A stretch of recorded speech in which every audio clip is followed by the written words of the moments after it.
What's up, guys, and welcome back to another episode of I'll Call You Right Back podcast with me, your host. My name is Chad Medved. Welcome to the show.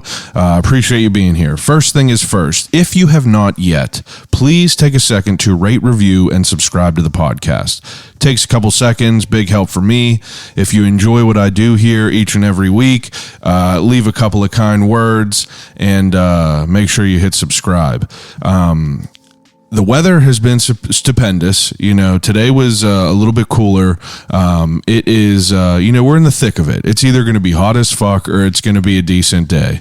And I'm enjoying it. You know, if it's a nice day out, I'm excited, and it just makes me want to have a sip of Turner's tea. You know what I mean? Like, Diet Turner's tea has been my go-to. I keep it stocked in the podcast fridge. I got a fridge downstairs in the studios for everyone's What's in the Cup, and I keep a couple of Diet Turner's on deck for whenever I'm feeling a little bit frisky. But run down to your local bodega, grab yourself an ice cold Turner's tea, because what's better than Turner's tea in nice weather? Not a damn thing in the world. But the reason that everyone is here this week, we got a great guest. Absolutely fantastic conversation. This week I sit down with Jake Miclot. He is a Jiu Jitsu practitioner. He is a gym owner. He owns True Believer Jiu Jitsu over in Spring Garden. And I don't know. I don't even know what to say about him. Like, I have to say that I made it's not that I made like a negative judgment about him, but I just had a different idea of who he was before I met him. But it just goes to show you, we sit down and we have a conversation, and it's something completely different, honestly. This dude, you know, his whole life revolved around hardcore music from what I could gather from him. Like, we sit down, we talk for a couple hours, and it was just so cool to hear about someone's path like this. You know, Jake is a black belt in Jiu Jitsu. That is a highly decorated accolade that you could receive, the highest one that you could receive. Maybe that's not completely accurate. I'm sure you can get some stripes on there or some shit like that. But, you know, he's up there, and he's been putting in work for 14 years. And it's just fascinating to hear a conversation from someone like him. You know, we talk about, you know, for almost the first half of this podcast, we talk about, you know, who Jake was before he got into jiu-jitsu. You know, we talk about hardcore music. We talk about the scene in Pittsburgh. We talk about the bands that he was in, what it meant to him. And, you know, as someone who was, a show rat, like, I was at shows every weekend with my friends. They might have not been hardcore shows, but I knew what that meant to the people that followed that, because I knew what, you know, the scene that I was in meant to me. You know, that's we talk a lot about it because, like, it was a very, very big part of my life, and you could obviously tell that it was a huge part of Jake's life, and it was just super cool to hear about. But then, you know, he started jiu-jitsu, like, you know, almost whenever he was 20 years old. So, you know, it wasn't like he started whenever he was a super young kid. If anything, he was, you know, kind of the opposite. He was running around getting into fights, you know, kind of a wild stallion, if you will. And jiu-jitsu kind of just fell into his lap from the way that we talk about it. And it's just cool that, you know, he got the hooks into him, so to speak, no pun intended. And he just, you know, kind of ran with it. And, you know, he says a quote in this episode that was pretty awesome. He said, you know, whenever you're faced with adversity, you could either run away from it or you could run towards it. And that's the kind of shit that gives me chills. And I just couldn't thank Jake enough for, you know, coming over with his wife, Marie. You know, we had a nice dinner before we talked. My wife and Marie know each other. That's how kind of we got linked up. So I just appreciate the opportunities that I've been given to this. I mean, with this podcast, you know what I mean? This is just, you know, he's another cool dude with a really, really awesome story. And whether you're someone who is interested in martial arts or not, you know, just the conversation with a guy that is that focused on one thing. And, you know, also besides being focused on one thing, you know, he's an entrepreneur. He's a businessman. We talk about him opening a guitar store in Lawrenceville, you know, way back whenever he was like 19, 20, before he was even in to jiu-jitsu. You know, he had one guitar store and then he expanded that business into two. And as he was doing, you know, both of these guitar businesses, you know, he started teaching jiu-jitsu at another gym, and it's just like, you know, he doesn't stop working, and I'm excited for all the success that he's having right now.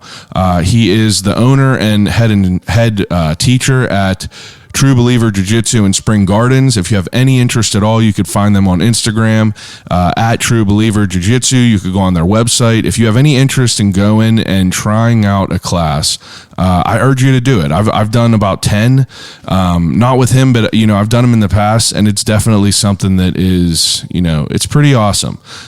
It's hard, but it's pretty awesome. You gain a different bit of respect. You know, you get humbled pretty quick whenever you're basically, you know, going hand in hand with another human being, trying to, trying to tap them out basically. But thanks for listening as always. And without further ado, episode 168 of I'll Call You Right Back podcast with Jake Miclot of True Believer Jiu-Jitsu.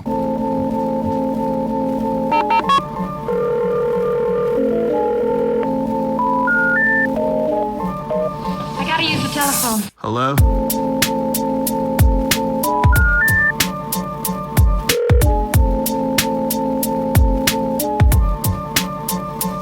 Telephone. I'll call you right back. Call you right back. Telephone. I'll Call You Right Back podcast. Everyone's curious about things, so it's like, if I could, you know, provide an episode about someone that I am interested in that people could learn something from, I don't know, it just feels like good for everybody. It's good for everyone. Yeah, no it's bad vibes. Are you someone who grew up listening, or not grew up, but like, have you listened to Joe Rogan? Oh yeah, sure. So it's like, just that was like such a big deal for me, because like I started listening like whenever he was in, like before the triple digits. You know, my friend was real into it real early. So he got me into it real early. And it was like whenever it was nothing, it was just on like message boards. So just someone like him just having fun with his boys. Just him in his basement, just bullshitting. And it was just so cool, because it's like, you know, you're just like a fly on the wall. Right. You know, usually that's what people would want to be. Like, if you're a fan of anything, you know, of anyone, right? You know, you want to be a fly on the wall of a good conversation. So like, that's what this is for people. Cool. I mean, I guess.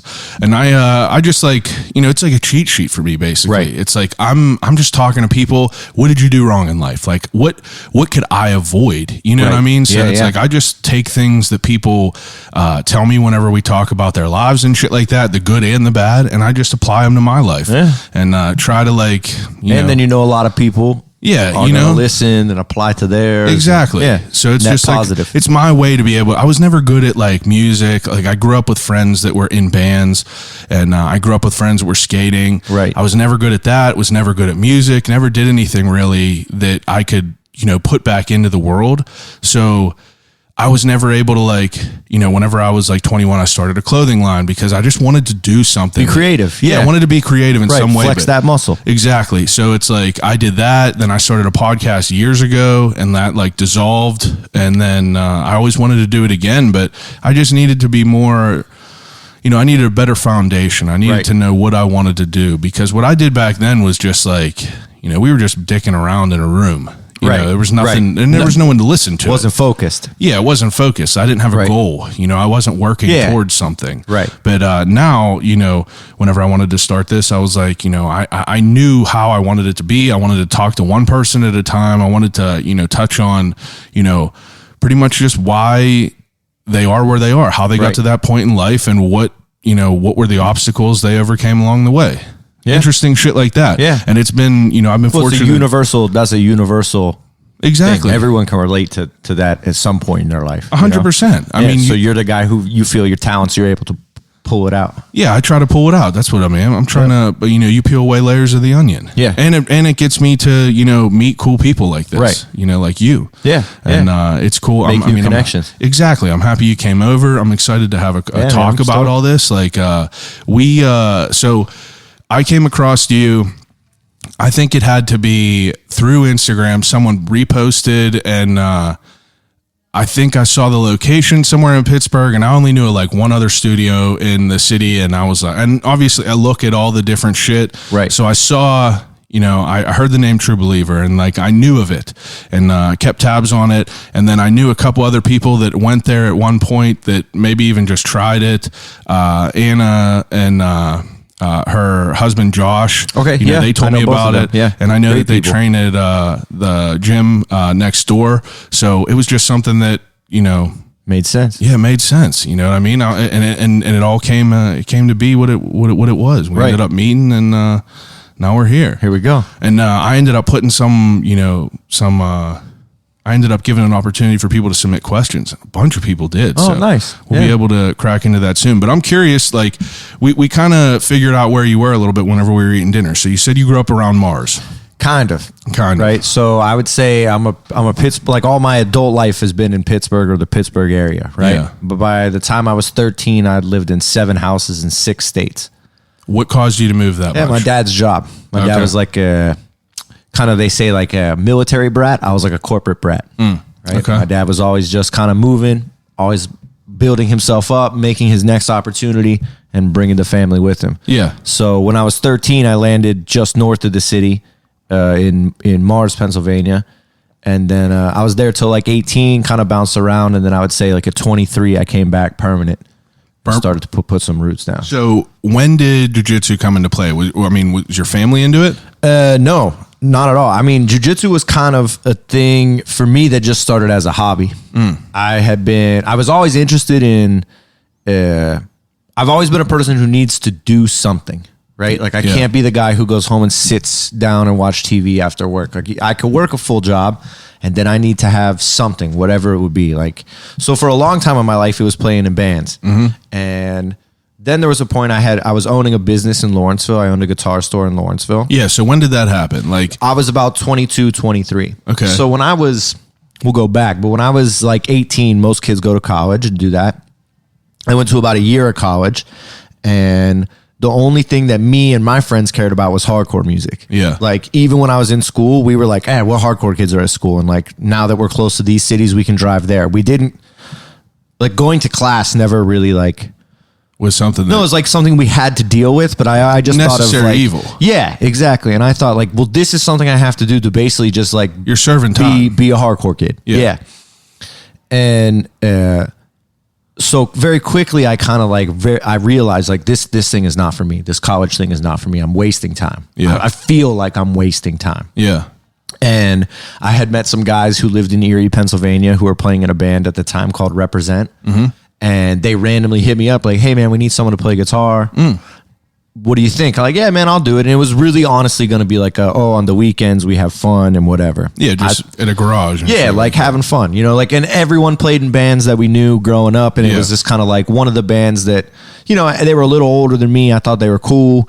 They were always nice guys. Yeah. Fuck yeah. Especially if you're starting out, you're like, hell yeah. And I want that's to get it. involved Yeah. And it with was this. like, this is what I was looking for. So, I mean, like I played in bands in Pittsburgh. That's how anyone who knows me outside of jiu-jitsu, that's how they're going to know me, right? Is from playing in bands and hardcore shows. yeah.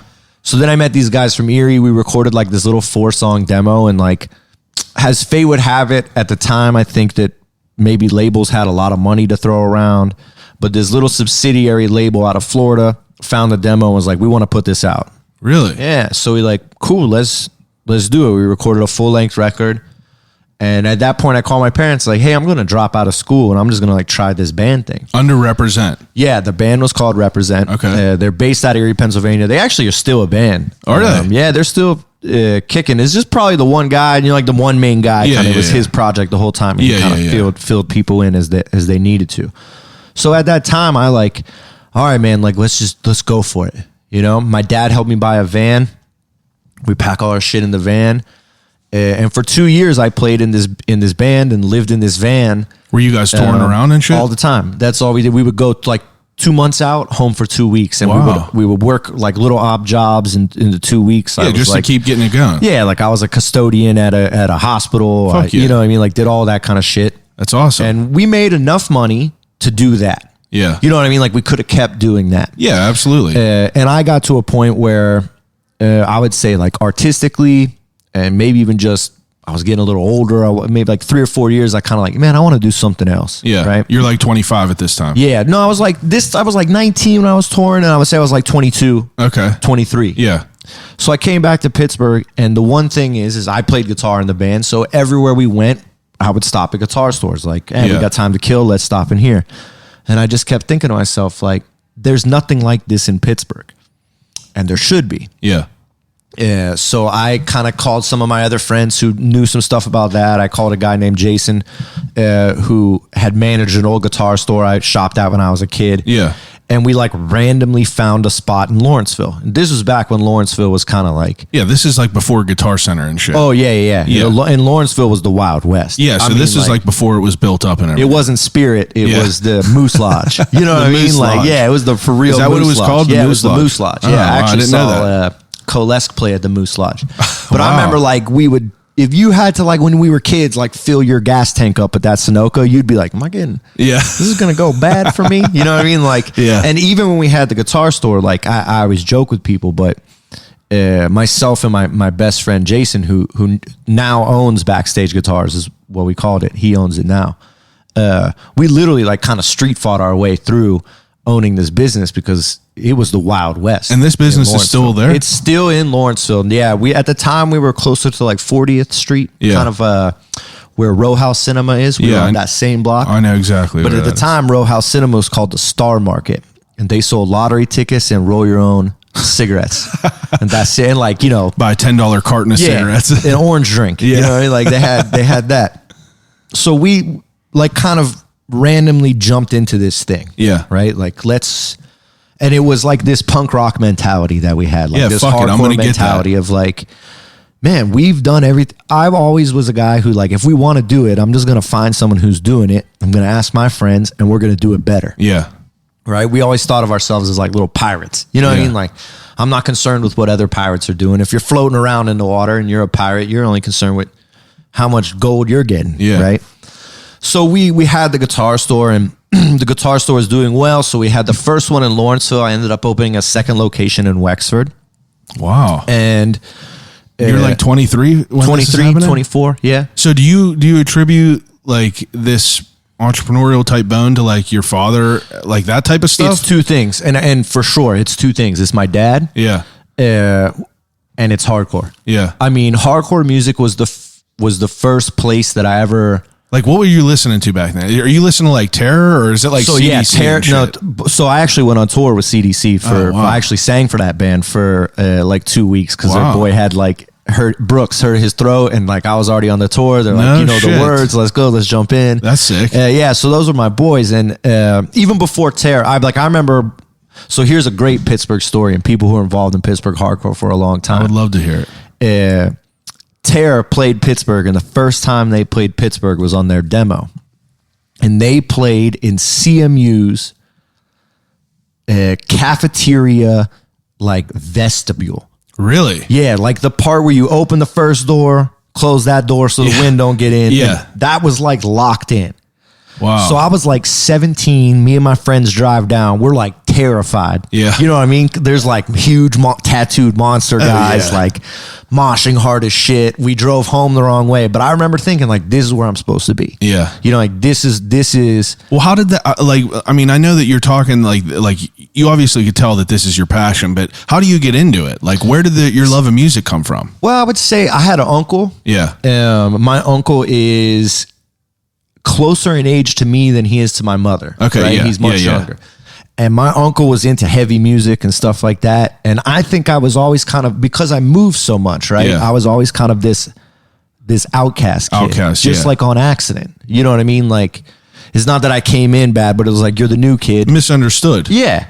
And punk rock and hardcore accepts those kind of Yeah, that's people. what they thrive Yeah, off and you kind of fall into that. So I think I had that natural inclination of like, just these are the kind of people who kind of understand me. Yeah. And then I had this uncle who like my claim to fame for my uncle is he's in a Pantera video for Walk. He's like moshing in awesome. the Pantera video. Yeah, it's sick. He's the man.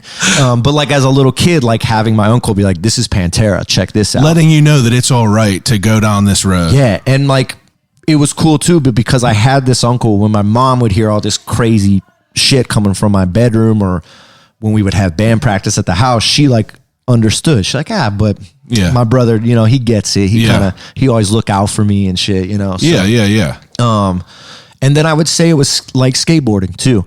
Skating has always been such like a doorway to so many wild It's things. the first subculture. Fashion, It's the first subculture. music, Yeah. anything like that. Yeah. Like different races, like, it was such like a interesting point in life because you go to a different spot and it was like, I mean, it's weird because there was it could have went one or two ways. Everyone was just like cool with each other, or it was like, fuck you, get the fuck out. And then it was either one or two ways. And some people like both that energy. Yeah.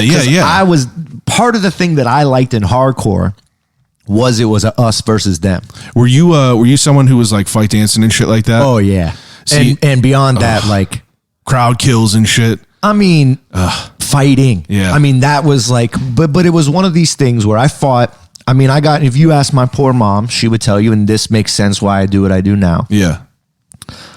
Fighting was something that just always made sense to me. It was always something that like I remember the first kid that I beat up when I was in 7th grade. His name was Michael Schwartz. I hope he's actually listening. He's a punk ass. But Hey, this Mike, kid thanks for listening. Yeah, but he picked on me every day. You know, it was like one of them things. And it put power back into my hands. Absolutely. Now, I have a lot of regrets and bad situations. Yeah, I mean, you're young. But that is how I cut my teeth, was like, and that was part of what made hardcore music exciting to me. Yeah. Was like, there is a certain amount of respect that you have to have in this room, whether you like it or not. Yeah. I mean, it's the same reason I love getting tattooed. I like walking into somewhere and being a little bit scared. Yeah, like uncomfortable. Like having to earn your spot. Yeah. And that was something about like with skateboarding that I always loved, which was like you were saying before, like, bro, it didn't matter. You black, white, Asian, you go to this church, you do this thing. People earn their respect. Yo, you doing can their either shit. kickflip down the stair or you can't kickflip down the stair. And I was the kid who could not. Oh, yeah. So I very quickly like, oh man, I can't do this. But they were into other things, you know? Yeah. They were into punk music. My best friend, Christian, They were Centered, accepting. It was and he, accepting. Like, yeah, and then they, like you said, they expand your mind. Yeah. They're like, oh, check this out. You listen to a skate video, you could hear the That's Temptations, or you could hear fucking... That's it. I mean, Iron Maiden, you could hear anything. And for me, the two bands that it was Hatebreed. Oh, okay. I remember listening to, I think it was even like the X Games soundtrack 2 or whatever. Yeah. And like before Dishonor, Hatebreed was on.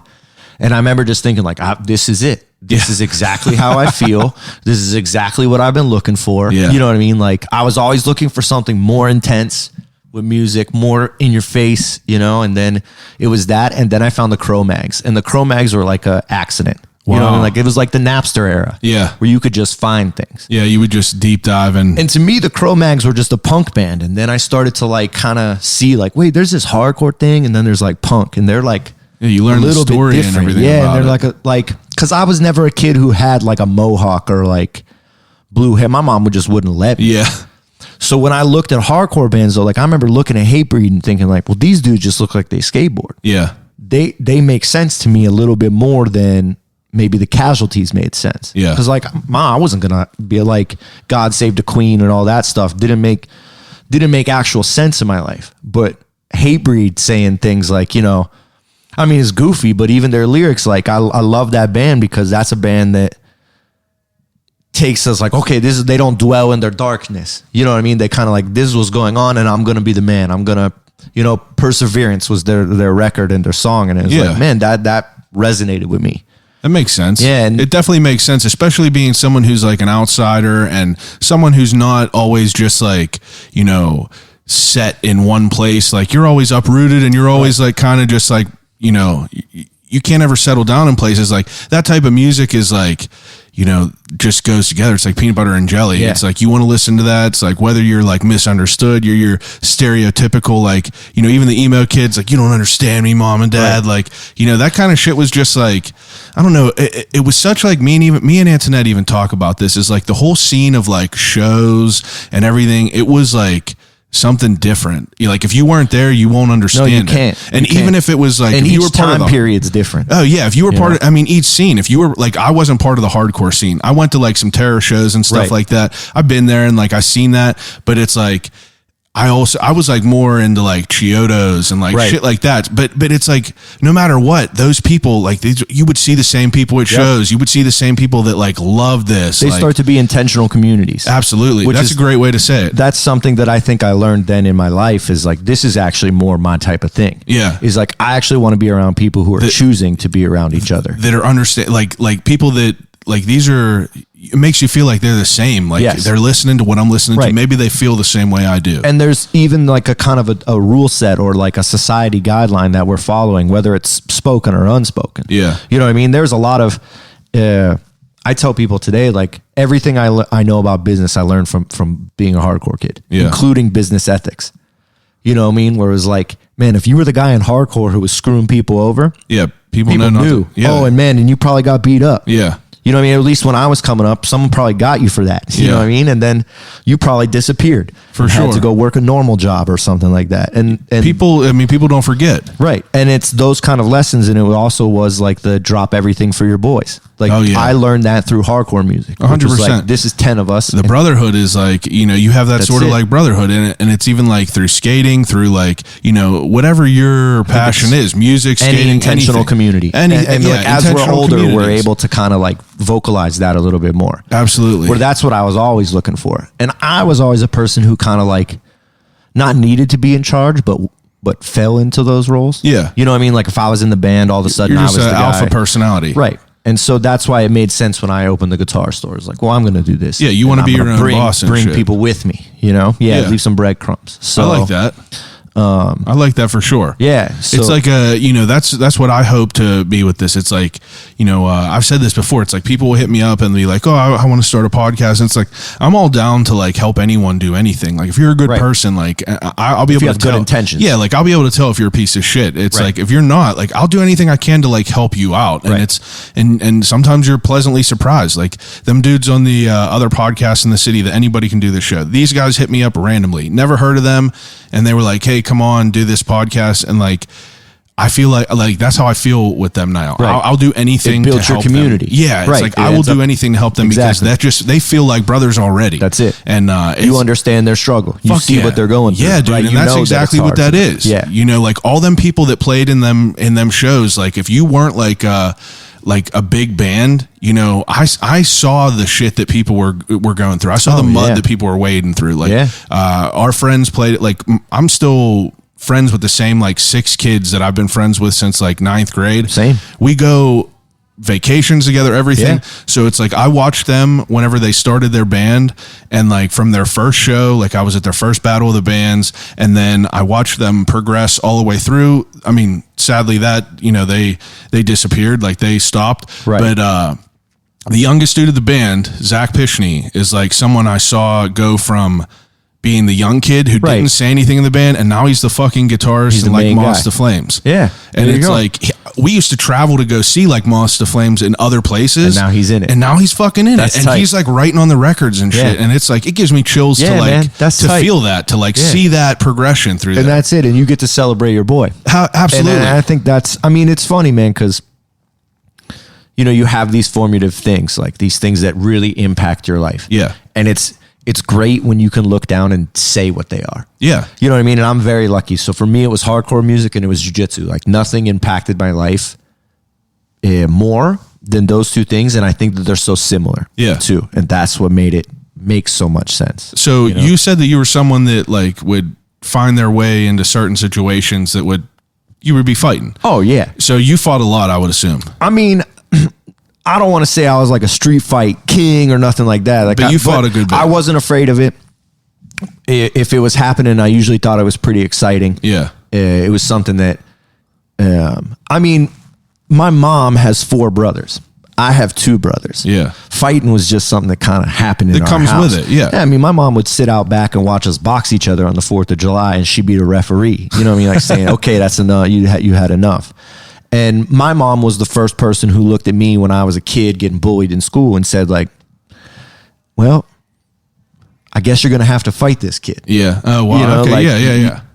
Now, my mom is not a violent person. You know what I mean? Like, No, but she stand up but for she yourself. understood that, okay, you're going to be like this. And also, I just think I I liked the energy of it. Yeah. You know what I mean? Now, the trouble that came from it, I wouldn't say that I like that. You know what I mean? Like, and that took growing and aging and stuff like that. But yeah, to be able to comprehend that. But I was a kid, like, because you move so much, I kind of fought my way through high school. Yeah. You know, like high school was not fun for me. It wasn't the worst thing ever, and I'm over it. That's because anyone goes, I mean, if you're in high school with your boys and like you came up in there and you have this new kid come in, it's like you're immediately like, you're putting this kid in this place. Right. And like that's just like, the tale as old as time. Even if you don't like your boy from kindergarten, he gonna remember also you pissed your pants in kindergarten. Yeah. And so you guys kind of, you know, you keep it cool. And then there's this new kid, and I was very different too. I mean, it's funny because I'll look back now. And when I say this, it's like, oh, like I sound like a victim, right? But then you look like, yeah, man, but you were wearing, you know, Haybreed shirts and wild pants. And, you know, you kind of had a fuck you look on your face all the time. So it's kind of, you know, you got what you asked for. Were you wearing the parachute pants? I didn't have the parachute pants, but I'll tell you this. The only reason I didn't have like Jinkos and stuff like that is because my mom wouldn't get them for me. And thank you to her because there's no pictures of it. You know what I mean? Like she always kept me kind of looking all right, at least within the rules of like, all right, you exist in society. But I mean, like I was one of the first guys at my school wearing tighter pants. You know what I mean? Like, I would go to school and kids would just kill me for my pants. I mean, like I would get in fights in high school, and I think it's different now. I don't think that even exists in the same way that it existed when I was in high school, where like sometimes you just met up after the park and fought each other, and that was it. Absolutely. So I think I had a lot of that, and then in hardcore, it was like, you know, you're in a different city. There's 20 dudes there who like to fight. You're with your 20 dudes who like to fight. Something might happen. Something probably going to happen. You ever see The Outsiders? Yeah. You know what I mean? It's like something's probably going to happen. And that's the thing is I think me and my friends, we liked when something happened. We were excited for something to happen. If it happens, it happens. Yeah. But we ain't going to run away. Yeah, exactly. Now, go ahead. And I think a lot of us, if you talk to the wildest dudes of those times, would tell you like, man, I wish I would have been a little more calm. A little bit more reserved. Yeah. Now, I mean, for someone who...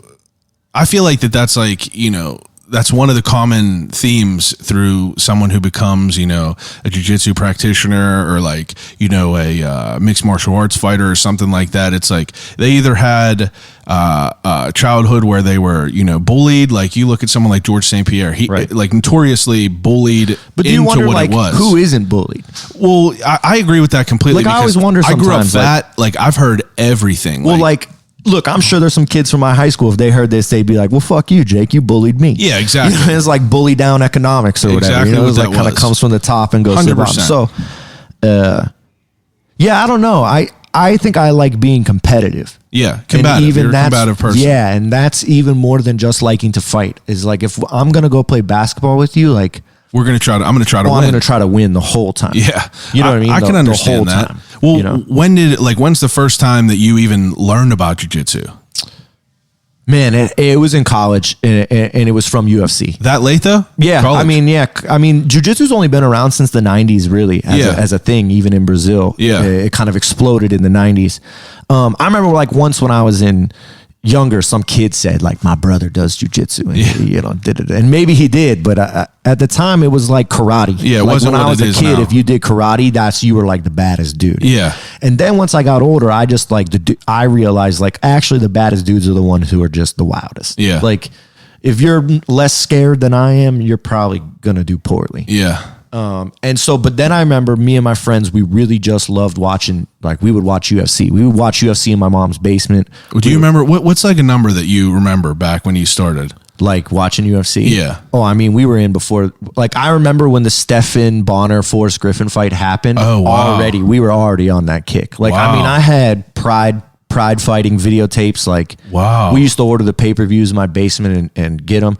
But I think it kind of came, like we were talking earlier, it was like that same pre-internet realm, where it was like one of your boys had UFC 1 on tape. And they like put you onto it. Yeah, you got put like in the same way that you got put onto hardcore music. Like, absolutely. Oh, check this out, right? Or it was the same kid who had like the Faces of Death video, exactly. or the Adam Sandler CD. Yeah, like all that. Yeah. Right? Was like you would go watch UFC the Adam at his Sandler, house. what the hell happened to me? Yeah, right? I had a snake one time. Yeah.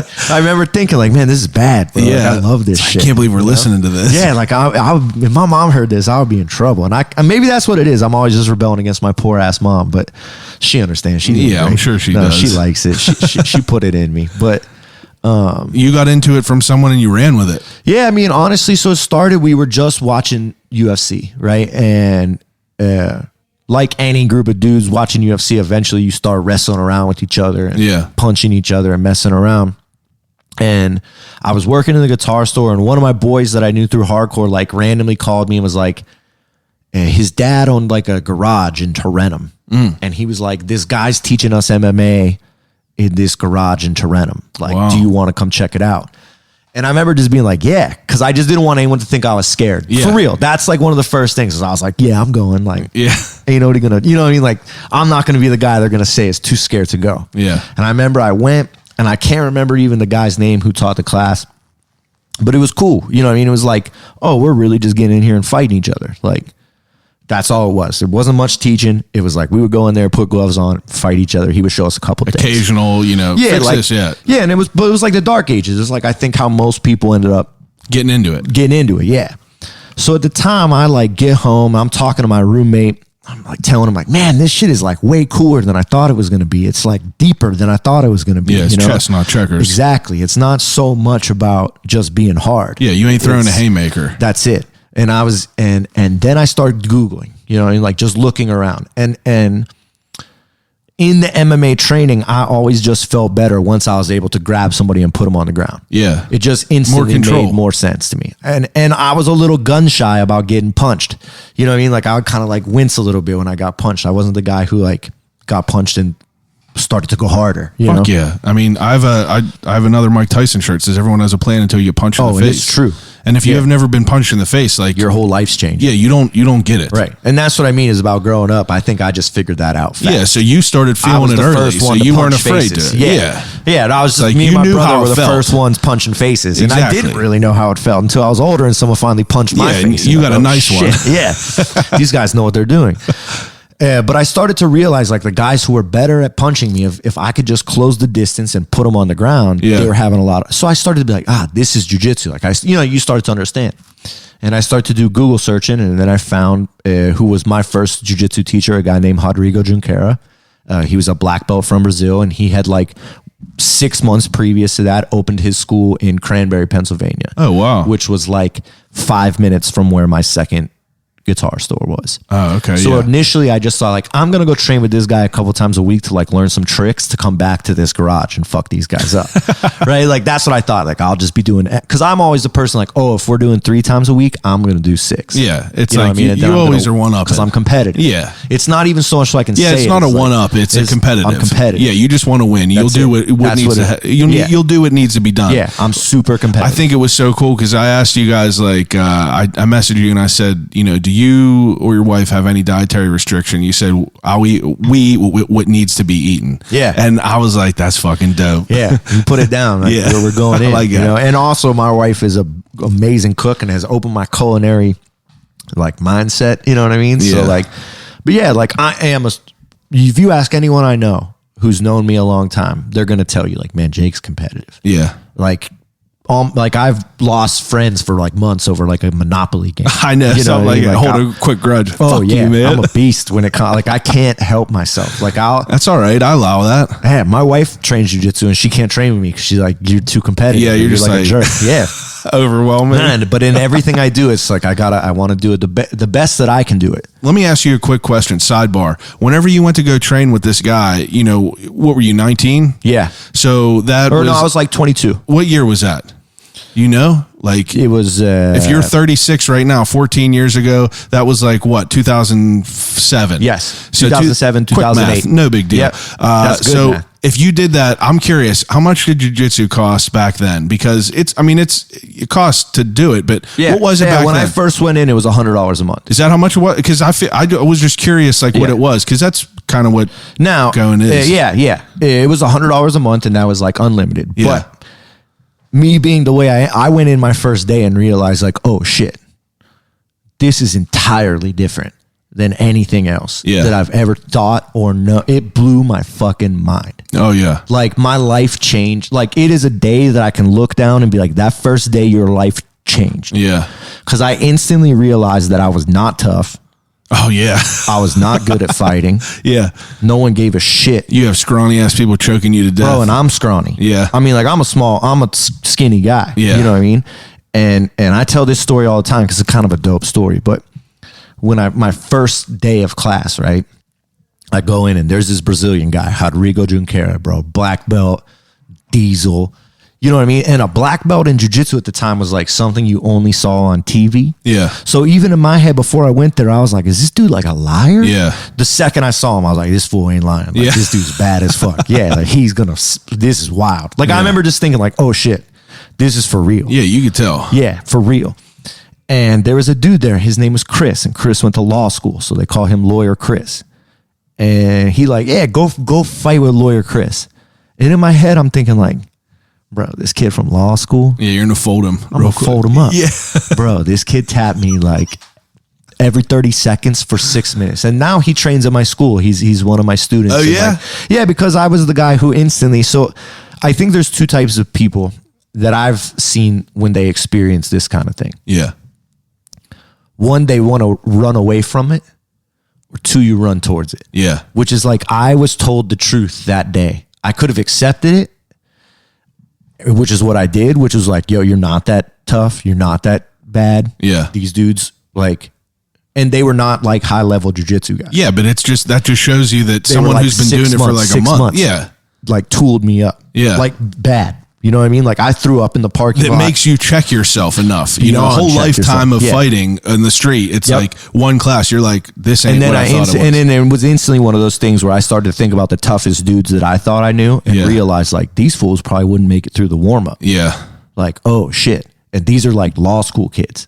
You know what I mean? They weren't Yeah, like it's interesting to pro think. MMA fighter Yeah, guys. yeah, yeah. There This is was someone those who dudes just at the like, school. yeah, but this is someone who you would never even Yeah, think. a hobby, bro. Yeah. And even now, he come like 2 or 3 times a week, and he gonna bust up 98% of athletes you get into school. Yeah. You know what I mean? Like, you would have to be something spectacular. Yeah. And this guy, you know, so to me, I instantly, instead of being like embarrassed, was amazed. Yeah. You know what I mean? And I just went up to the guy teaching the class and told him, like, I'm fucking amazed, man. Yeah. So how do I learn? You sign up here. I signed the year contract right then. You got bit right there. Right then. I bought 2 gis, signed the year contract, and then was like, can I do more? And he was like, yeah, I teach private lessons. Like, okay, I want 2 private lessons a week. So I went from Immediately. That's how you started out. Immediately. I just jumped full in. Wow. Because I was amazed. I mean, I really was amazed. I was like, this is when I think back to like watching martial arts movies, or the thing is like the guy who was always the coolest in those movies was the guy putting the least amount of effort. Yeah. Like the guy who could sip his tea and, you know, block all the punches. Oh, yeah. and Like punch Neo, you one whenever time. he's sitting there, like, Yeah, not even Neo. looking at That's it. Yeah. Neo. Yeah. And to me, jiu-jitsu is the closest to that. Absolutely. Like jiu-jitsu at its most pure, when if we really ever someone actually mastered it, which nobody will, but Yeah. if anyone ever did, that's what it would be. Yeah. And I felt that my first time, like helpless. That's dope. It was sick, In deep water. sick. And That's and what the it thing is. that's sick is if you do jiu-jitsu the right way, that you should be constantly searching that feeling, Yeah. and constantly finding it. Yeah, so you never feel like that you're, plateauing or anything, because it's There's just always like, someone yeah, it's better like the than you. universe. There's like you're always gonna, someone better than you're you. going to be able to, Yeah. go deeper and deeper and deeper. Right. But if you're really competitive, you're going to really want to go find that person. Yeah, so it's interesting to me about this. Like, if you immediately started, like, you started training and then you started doing a couple lessons. So, how often are you training back then? You said you're doing 2 privates. So 7 days a week. You're going 7 days a week. 2 times a You're day if I obsessed. could. Obsessed. I mean, I was obsessed to the point where I ended up selling. I sold the guitar store I was working at. Wow. How long after that you started? I had started getting to teach and like was starting to make a little money doing jiu-jitsu, and kind of got to this point where I was like, I got to pick a focus now. Well, how long? I would say it was like 7 or 8 years into training jiu-jitsu. Wait. So from the time you walked into that gym, Yes. 7 years later, that's whenever you sold your business. Yes. No. We got to put a pin in that. Through that 7 years, are you just working at the guitar shop? Yeah, and then you're just grinding at the jiu-jitsu? That's it. At jiu-jitsu? Yep. So it's actually a little crazier. So I would wake up. One of the first things that I realized is like, this is a sport too. Yeah.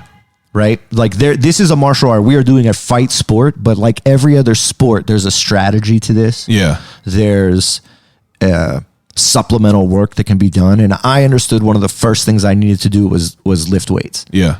And that was like, when I can look back, one of the second life-changing moments was I met a guy named Ryan Selly inside of Pittsburgh, who now my gym shares. Selly Fitness. That's it. And my gym, we share space with Selly's Fitness. So this is a perfect segue real quick. Selly's Fitness submitted a question. He submitted a question, and his question is, let me, and I quote, how much you bench? So this is sick then. Right now, I would say I'm like, I have a very weak bench as far as like guys who would bench, right? Yeah. Maybe like 185. How much do you weigh? I weigh like 180. Okay. Now, I had never lifted a weight. So first off, let me like just break it down. Ryan Selly is a gem. Yeah. And like a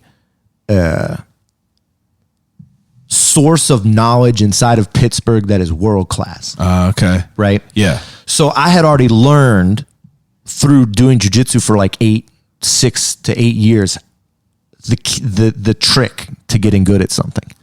And the trick is you ask somebody who's better than you, to show you shut how. your fucking mouth. Yeah, and learn. And Become you a just sponge. Shut up. Yeah, and you just shut up Yeah. and try and work so hard that they're impressed. Yeah. That's what I always thought was, whatever this guy's going to tell me, I'm going to impress him. Yeah. Right? So I started to lift weights. Like, man, I need to start lifting weights because I was competing in jiu-jitsu. Were you never someone who lifted or anything? Never. Okay. Never. No one ever. You're a naturally like a thin guy, I'm right? a fit. Yeah. I'm It's a like, naturally thin guy. Were you I'm, ever like, overweight lanky. at all? Never. You're just eating food and it's just melting off. Yeah. you. And I mean, like when I didn't weigh 100 pounds till I was in high school. Oh, wow. Okay. You know what I mean? Yeah, that like, makes sense. When I was in college, How I was tall like were you? 150, 6'2". Okay, yeah, because I mean, like you're a tall, thin guy. Yeah, 6'2", like 180 now. Now, sidebar. You said in that 7 years, like when could you tell that you were starting to like get decent, where you were able to like? I knew I was different than everyone else in my gym except for one guy. There was one guy in my gym. His name was Jack Krosky. This dude would like watch a video and then do it. Knows it. Yeah. Yeah, like I mean, he was someone who could listen to a song savant. on a piano and then play it. A savant. Wow. Past that, I knew I felt and that I was the most talented person in the gym. Yeah. But I also knew that I was working harder than everyone else. That's And that's the thing that I understandable. loved was and I still love. I mean, I've been doing jiu-jitsu almost 14 years now. The longest break I ever took was when I was on my honeymoon. Yeah. And halfway through my honeymoon, I trained jiu-jitsu. Did you? Yeah. So, I mean, it's funny, like it's my job, but if you ask me like, what's my perfect day off? It's just like train jiu-jitsu. Yeah. Go to the gym and This is train. my favorite, so I always knew that I had that above other people, which is like, I will work harder than you. When's the first competition? I did competitions like within 3 months of starting. Oh, wow. I like asked him like, hey, what should I do? And he kind of saw I had like a little spark, Yeah. and Yeah, he he could probably like, tell. come try this tournament. And I lost my first match, won my second match, won the third. I ended up taking second at the first tournament I did. Wow. It was just like a little local one. Yeah, that's You know what I cool mean? though. That had to be a good, like, throw a big piece of wood in the fire and Yeah, keep it was burning. cool. It Because was you're cool. like, damn, I'm really doing this. Yeah, I did really well. I actually I did really well competing until I decided to step it up. Yeah. Right? When I was like a purple belt, Yeah. which is about when it gets to be serious. So is let me when- ask you now. I'm sorry to keep interrupting you, but I feel it's important. What is your progression through the belts? Like how quickly? Okay, so it took me 11 years to get my black belt. Okay. Training every day. Yeah, sometimes 2 times a day. Yeah, putting in work. But it's one of those things too, though, where like, in my opinion, everyone is judged differently. Yeah, Right? The best way that I can describe it is the belts go is white, blue, purple, brown, black. Yeah. That's it. Right? And it should take a long time. yeah, Because the black belt in jiu-jitsu is still one that means something. yeah. Absolutely. And if you hear that someone has a black belt in jiu-jitsu, it's like a doctorate. Like, Yeah. okay, you have a doctorate in this thing. Yeah. Right? But what I like to think of is this, is the belts just show you how good you are at learning. Mm-hmm. So at a white belt, you're as good as a white belt at learning jiu-jitsu, so you suck at it. Yeah, When you're a blue belt, okay, now you're like kind of good at learning jiu-jitsu. So by the time you get to the black belt, it doesn't mean that I'm an expert. no, Or a you're master. You're a master at learning. Bingo. Yeah. So the second you stop learning, it's worthless. Wow. Right? If Yeah. you're the expert at learning, if I'm the expert at building houses, the second I stop building houses, well, then the next expert steps up. Yeah, it keeps learning. Right. Wow. So that's how I look at this, right? Is like the work is never done. You could just keep getting better. Because like it's I like said, an artist with a piece of Yes, artwork. They could it is. spend the rest of their life on it. 100%. I mean, we're doing a martial art. Yeah. Painters use a paintbrush. Good point. Martial arts. Yeah. Yeah. Painters use a paintbrush. Musicians use guitar, drums. Well, it's so and interesting we use our bodies. because like you could look at people like in any sport, like look at hockey. Like there was a period of time where goalies did not go in butterfly stance. Right. And like, you know, the game just evolves over time. The same thing with basketball, the same thing with football, and just like the same thing with martial arts. It's like, you know, back then, I mean, people thought that like Bruce Lee was like Kung Fu. Yeah, like Kung we Fu. needed to see UFC 1. Exactly. I mean, really, it's one of those things where it's like, well, then we got to see UFC 1. Yeah. And it was like, wait, you're going to lock dudes in a cage and they're going to fight? Yeah. And this little Brazilian guy is beating winning the absolute without shit. getting hit. Yeah. You know what I mean? It's just, it's just not craziness. about, and it's proof that it's not just like the size, and it's just like, it's Now, really cool. I'm of the school too that understands we're doing a sport. Yeah. And it's not about the size as long as I have the same amount of knowledge or Yeah. more knowledge than you. But the second we get the same amount of knowledge, It's about the size. size helps. Yeah. Speed helps. For sure. Consistency helps. You know what I mean? So I think I've had a very different approach from definitely any other school in the area. And I think in jiu-jitsu in a whole is like, I actually think most people can be champions. Yeah. They just need someone to like put that expectation on them. You know, where like, Yeah. if I was going to go join a bowling team, I would join the bowling league and then I would try to win it. Yeah. You know what I mean? And like, maybe that's wrong. I don't know. Are you a bowler? No, but if I was, I would try to win it. Yeah. You know what I mean? Like, and I would be a beast at it. Yeah. Like I would try to figure it out. to anything that you point. do, you're going to take I have to. seriously. I have to. Yeah. Or I'm going to regret. You Yeah. know, I know that I'll regret it. And through jiu-jitsu, which then I understand is just this vehicle that makes sense for everything else, the more I put into it, the more it gives me back. Absolutely. You know what I mean? Consistently over time. You know what I mean? It's almost been half my life now that I've been doing this, and it consistently rewards me. Now, on that note, what is the worst injury you've had? I've been super lucky. Knock on wood. I have been then. super Just give it a lucky. knock on wood. I can't 100% have that. knock on wood. I can't have Yeah. that negativity in this room. I have like a separated AC joint in both my shoulders. Yeah. I'm going to have arthritis in my hands. When I was training MMA, I would say I got a couple concussions. Yeah. Now, was that like something that was like, you know, in your wheelhouse for a while that you had your sights on? Man, I would say no. I very quickly understood that like MMA was not for me, and the fact that I liked the challenge of it and I loved getting guys ready to train. Yeah. But I also was I've always been a person who I'm like an introspective person. I like thinking, I like learning. And you get a couple concussions, man, you feel that. Oh, yeah. You know what I mean? Like I remember I'll wake up from jiu-jitsu, the hardest training, get my ass kicked, and wake up the next morning and clear-minded. And you feel your body's feeling like shit. Yeah. Your But mind even is that still. you can put aside. Absolutely. Like, okay, but it feels like shit because it's gonna get better. But when your mind doesn't feel good, Oh yeah, I played football 11 Yeah, years. so there you go. You get Yeah, your bell you know. rung one time, you wake up and you're that's like, it. I got a fucking headache. You get it Something's smacked up not a couple right. times, and it was like, you know, I knew there was no way in my timeline that I found it to ever be a guy who would make $1 million fighting MMA. That's such an interesting like thought, because you seem like, you know, you talk about how combative you are, and you know, I feel like some people could think like, in your mindset, you would think like, oh, I'm gonna get in this and I'm gonna be the best, you know, I'll be Right. the best there is. But it's cool that you could like step back and you could kind of like separate what you're combative to, you know, common sense, even before the whole like CTE shit was like really. Well, and there is, I mean, one of the reasons, like we were saying before, like I love jiu-jitsu because you can or you can't. I Yeah. mean, it's another thing that I ended up really loving about lifting weights and that Ryan Selly helped me with is like,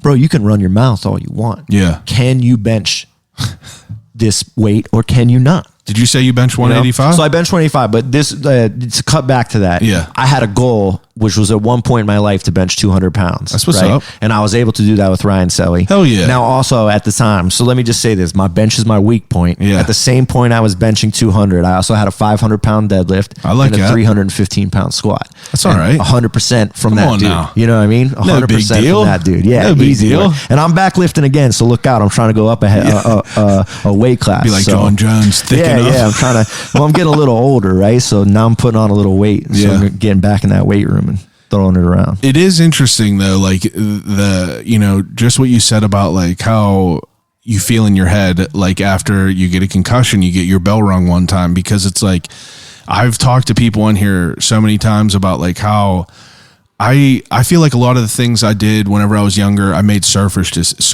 decisions. Right. Like I never thought about things. Like I honestly don't know why I played football for 11 years. But isn't that the beauty of youth? That is the beauty of youth. Maybe that's part of why it's awesome. But I mean, like the beauty of youth gives me, how much damage did Right. I accrue from Over that time. Just literally being a lineman and smacking like they told us, rub some dirt in it, you're fine. Right. I get migraines and Right. shit. It's fucked up. Yeah. But it's cool to hear that like you could kind of like see that, because you said, oh, I can't see myself making $1 million at No. this, because I mean, I don't know. It's you get punched. I mean, like literally, you get punched in your You're head a couple sacrificing times, a lot. and you feel it. you feel look it. at, Right. I mean, you look at the top tier athletes, Cody Garbrandt, shit like that. That dude had a fucking chin. He Yeah. got knocked out a couple times, and now people are like, Yeah. it's a fickle game. Yeah, it's a fickle game, because one or two bad knockouts and your whole life is fucked up. And the other thing about MMA is, and this sounds funny, because the more I grew, the more, and because of jiu-jitsu, I understand that like I actually really liked people. Yeah.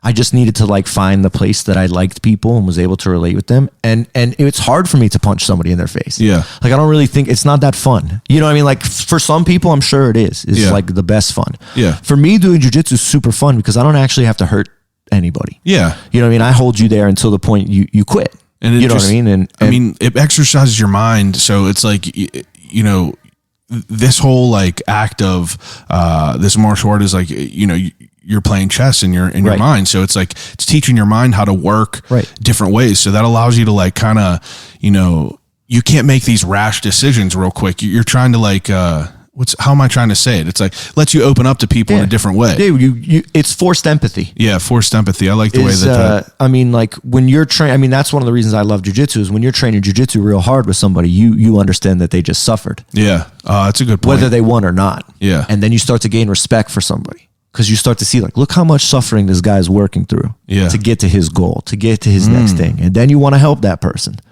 at least in my experience, Yeah. and then you have this gained empathy of like, man, we just like both tried our hardest to kill each other kind of. But in this, we're both going to learn. And I mean, if anything, jiu-jitsu made me entirely more peaceful. Yeah. You know what I mean? It made me understand. I mean, jiu-jitsu literally translates to gentle touch. I mean, the idea is I didn't know that. that Gentle touch. it's so in Portuguese, they call it arte suave. It's the same thing, the gentle touch, the gentle art. Wow. Because the idea is this is a martial art, and at the end of the day, it's made to win combat, especially one-on-one. I mean, I don't think that there's anything better for a one-on-one fight than jiu-jitsu. Yeah. The difference is there's a lot of other things that hold their value, right? So I'm like really big on you can have a preference without talking shit on the other thing. Yeah. Right? So like my preference is jiu-jitsu. Kickboxing still is valid. Yeah. Boxing is still very valid. Both What do you of feel those about things. like karate? I mean, it's better than soccer Yeah. for winning a fight. You know what I mean? Like if you want to, That's fair. I mean, that's how I think about it. Is like, well, it depends on what your goal is. Yeah, what's maybe, the goal? Maybe your goal, if your goal is to win a fight, I mean, I would say maybe pick something better than, I would never pick karate. Yeah. I would pick jiu-jitsu. Yeah. And I believe in jiu-jitsu. But the one thing that I would say is different about jiu-jitsu than all the rest is if I do karate, if I do boxing, if I do Muay Thai, to end the fight, I have to knock you out. Reasonably, right? Yeah. And one, in today's world, you don't knock people out and just leave. Yeah, you're from going to that. jail for a minute. Something bad's happened. Yeah. You're going to have at least a discussion about Yep, it. absolutely. Right? Or they're going to have crazy ass cousins who come to your house and beat the shit out of you or something, right? Yep. Two, sometimes you knock people out and they wake up different. Yeah. And like, man, Sometimes you knock people out and they don't wake up. well, that's it too. That's Yeah. three, right? You one punch kill the guy, and Yeah. now both your lives are his is over. Yours is ruined. For something that you don't even intend to happen. And for something that you might have let the guy slide on. Yeah. You know what I mean? Like, yeah, man, I don't really need to change your life. Yeah. Where at least in jiu-jitsu, I mean, I've never been in a street. I've had one or two close ones in 15 years after doing jiu-jitsu. And every time it's just like, oh man, but I will just hold you on the ground like a child. You know what I mean? And then like, we'll just be good. I don't have to actually hurt you. Let me ask you a question. So with you training, do you find yourself, before you started training, do you think that you were an angry person? Man, I would say that I was an intense person. Intense. That's a good way to say it. I wouldn't necessarily say that I walked around like angry at all the time. I would say this. I was not a person who I would let you talk shit to. Yeah.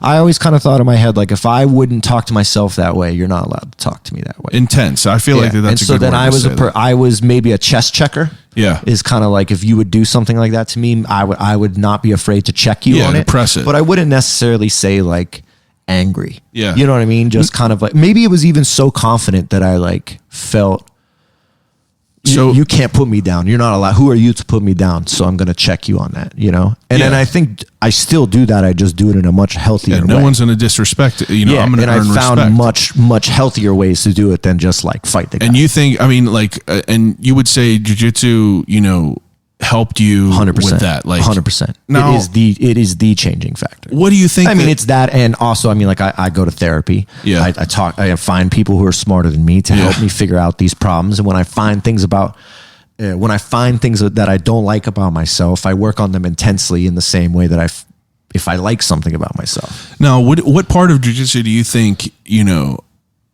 makes you less intense? Do you think it's a humbling experience? Well, do you think, besides that being humbling, do you think that the confidence you have takes away from the? So I think it's also one of those things, like I was like we were saying, I grew up like I'm a scrawny kind of guy, where I was like kind of an easy target. Yeah. And I do think that some of it is you just start standing different. Yeah. On accident. You know what I mean? You almost have, like, maybe when I was younger, I almost invited fights because they could feel my lack of confidence. Yeah, you could feel the energy. Like, almost like, he ain't that confident. He kind of faking it. Let's test him. And then if he tested me, I was going to try to rise up to the test. Yeah. Right? Now, again, this makes me sound like I'm like some street fight here. I mean, it's just like normal kid trouble shit. Yeah, people understand it. Yeah, just like scrapping in the street, normal shit, right? But I would say that jiu-jitsu taught me how to control my emotions better, right? You have to be in control or you're going to lose. Yeah. And then it's also just like when you don't control your emotions, you don't think straight. Clogs your thinking. And then, like I said before, it's forced empathy. Yeah. I started to realize that I had a lot more in common with people than I thought. We're like is that me? That's the Jurassic Park ringtone. That's what it reminds me of. Sorry about that. That's all right. But yeah, I mean, like, I feel like, where were we?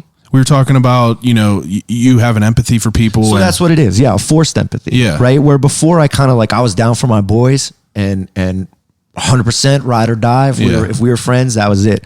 And then you started to almost separate yourself a little bit, right? You start to like, well, they're not like us because of this. Where jiu-jitsu taught me like, oh man, we can be so different. Yeah. And at the end of the day, if we really just think about what we agree upon, we're probably going to like each other. Yeah. And I mean, like, I met more friends in jiu-jitsu that I would never have, like, if you stood me next to the guy, you'd be like, there's no way. Yeah. There's no way, And then it's like, no, man, because we enjoy this thing together. Now I start to understand when this guy's having a struggle with his job selling life insurance or whatever that I think is goofy, it's the same as if I have a struggle with this. Absolutely. It's just framed differently. So I think that jiu-jitsu forces you to feel your connectivity to more than your immediate surroundings. I like that. And then once you start to compete and then you start to see like, well, this exists not only in my little pocket in Pittsburgh, but there's thousands and thousands of other people who speak the same language that I do. Yes. I mean, like, I have got to, I left the country because I never left the country before. Yeah. I went to Brazil. When did you start competing? I mean, I started competing. Like you told me a couple very months early into on, it. but I would say very seriously around the purple belt. Okay.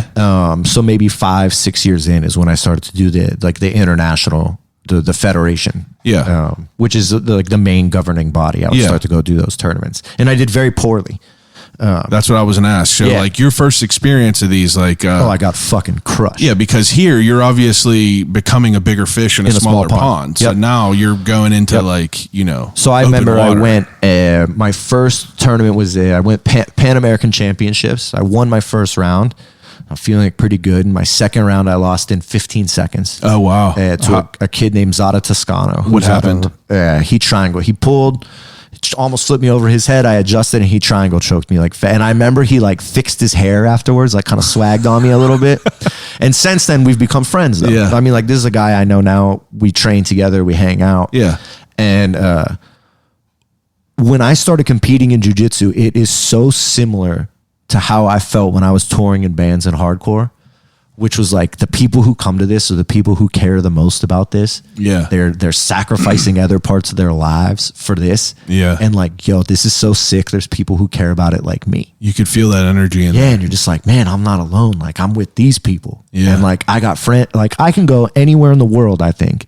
And if I bring my gi, I'm gonna make friends. Yeah. You know, I'm gonna walk into a jiu-jitsu gym. You don't even have to speak the language. Not even close. Man. Yeah. No, because it's just all the same. It's an ancient thing, man. I mean, people have been wrestling since the beginning of time. Yeah, me and Antoinette were just watching the last UFC with Diaz and Leon Edwards, and Antoinette, like, you know, she obviously never watched it whenever we were in there, and or like she never watched it beforehand, but I've been a big fan of it. So like I've watched them all for, you know, a decade, and you know, she's starting to like appreciate it more because like I explained to her, like, you know, it's not just like, you know, people just going in there and having a fucking bar fight. You know what I mean? It started like that. Yeah, but whenever I'm like putting on like embeddeds and listening to the way that people like having her listen to the way that people talk about it and appreciate each other and the way that, you know, people speak about other people, it's just like there's a beauty to it all. Now, with you being someone who is like very, very into jiu-jitsu, like did it ever take away anything from like the whole UFC aspect of it all? No. I mean, I would say if anything, it made it very clear who I would root for. Yeah. Like I root for the jiu-jitsu guys. Yeah. You know what I mean? In the UFC. You appreciate it more. As a fan, I'm definitely more of a fan of the sport of jiu-jitsu. Like on a Friday night, I'm probably going to be watching matches that no one knows about. You know what I mean? Aside from guys in jiu-jitsu. Yeah. But I still think the UFC is like, at the end of the day, that's the ultimate proving ground. You know what I mean? Like the toughest guys go there. For sure. And what you'll see is eventually the best guys from jiu-jitsu end up going there. You know what I mean? Like, so my favorite jiu-jitsu fighter of all time now fights for the UFC, Rodolfo Vieira. Yeah. And so like for me, it's like, I'm always going to root for that guy. Absolutely. You know? So I don't watch every UFC anymore. Yeah. But I'll watch every time one of the jiu-jitsu guys. That's cool though. You know? It's definitely wild. I've only watched one or two jiu-jitsu like competitions or tournaments. Right. And it's pretty wild. Like it's super wild. I watched the one that Eddie Bravo hosted. So the EBIs. Yeah. He did a good job with those. I watched those and like, I'm not anyone like, you know, I'm not someone who, I don't have a dog in the fight. Right. So like, I can't be critical. Jiu-jitsu is much more, I always think of it this way. Like you're watching chess. That's what it is. You're literally watching chess. If you play chess. Yeah. You could understand it a little bit. Want to watch chess and see the intricacies. So if you don't play jiu-jitsu, it's not, I don't think it's that spectator friendly. See, this is exactly my point. Beforehand, I watched the UFC 10 years, you know what I mean? Like I'm not someone who, you know, I could never understand how someone could boo someone for, you know, the Conor and the Khabib fight. Right. You know, Khabib is obviously a jiu-jitsu practitioner. He's on the ground. People are booing this fight. Right. And you're like, dude, this is insane. And because he's dominating. Even before I never went to any training sessions, like I had the respect for it. Right. But after I went to a couple classes, it's like, it made me, it humbled you so much more. You're like, you don't even understand 2 minutes with someone like trying to hold it's terrible. Your entire body. It's like, you could have no idea. So you would never boo someone for something that. Never. I mean, it's funny. My friends, cause I have a lot of friends who from hardcore also do jiu-jitsu now, you know, we like all refound each other. Yeah. And we always joke like, man, street fights are so much easier. Those things are over in 20 seconds. Yeah. You know, there's a couple punches, one guy runs, the other guy runs, someone says something crazy and it's over. This, you get held down for like 4 minutes, but people don't understand like what that is. What it feels like. It's People like think, drowning. oh, they're just taking a break, and like they're just laying there. Do something. Why best ain't way anyone getting knocked out? I could explain it to someone who doesn't want to try it. Because the first thing I would say is like, just go try it. Yeah, The try worst it thing once. that happens is you hate it. That's the Yeah. worst thing that happens is you hate it, and then you know. Yeah. But if you already know, like, I don't imagine not being able to swim and then having someone just keep dragging you deeper. Yeah.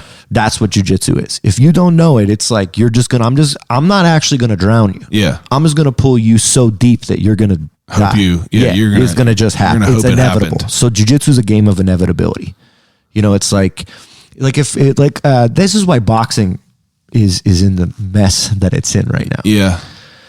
Because we can watch somebody like Logan Paul fight Floyd Mayweather, and people actually think Logan Paul has a chance, or Ain't Jake that Paul wild? or whatever. But he might.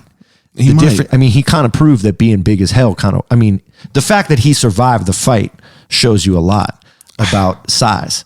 You know what I mean? Do you Because think, honestly, as someone who is I think that if you're Floyd Mayweather, you got to knock that fool out. yeah, but that's exactly my point. Right. I think if Floyd wanted to, he could have. Man, I think he wanted to. I think that the discussion got changed afterwards. You think? I think so, because it's hard. Man, imagine if you grew up your whole life watching Michael Jordan, and a dude like me went and made it 7-10. I don't know. It's weird because I could see Jake Paul knocking out Ben Askren because that Yep. looked legit. Yeah, You know, Ben Askren looked like a substitute teacher. he did. That dude's a mess Yeah, for sure. He but- walked. I mean, he was getting that payday. Yeah, but you got to. You respect that for Oh, sure. yeah. But it's also like, look at Jake Paul fighting Tyron Woodley So now. here's It's like here's the thing. there's nothing in my mind, and believe me, It's I'm not insane to think that they I'm could not win. someone who like I said, I don't have a dog in the fight. This is like your typical meme overweight dude that's yeah. pin him or whatever. This is how I am about. Like, I watch baseball all the time, dude. I don't know Exactly. shit about So baseball. it's like I don't understand the whole Floyd Mayweather thing. He's like one of the greatest boxers of all So time. boxing is wacky. Yeah, it is wacky. Did you see? And it's corrupt. I mean, boxing's been corrupt so this is the point, like, just briefly, that I'm trying to make. Yeah. Is there is the 1% chance that Logan Paul or Jake, whichever one of them, Whatever. Yeah. Logan. just throws a crazy ass haymaker and I knocks agree him with out. that. It's called a puncher's chance. Yeah. That doesn't exist in jiu-jitsu.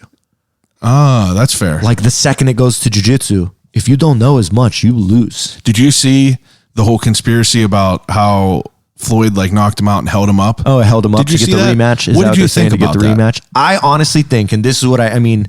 I didn't even notice I don't it. have a dog in the fight. I didn't watch the fight. I just saw like the replay. But Floyd Mayweather is like fucking incredible. Yeah. I mean, the best boxers of the world have not been able to punch this dude. yeah, But slippery snake. this is a YouTube guy. Yeah. You got to beat the YouTube guy up. I get it. You have to. I mean, honestly, at the end of the day, Ben Askren looks like a clown to me Yeah. as a competitor. Now, this is one of those things, and I think it's funny because I've had this discussion. You'll probably understand it coming from, like you said, like punk music and this. Well, when I was growing up, the worst thing you could be is a sellout. Yeah. Poser.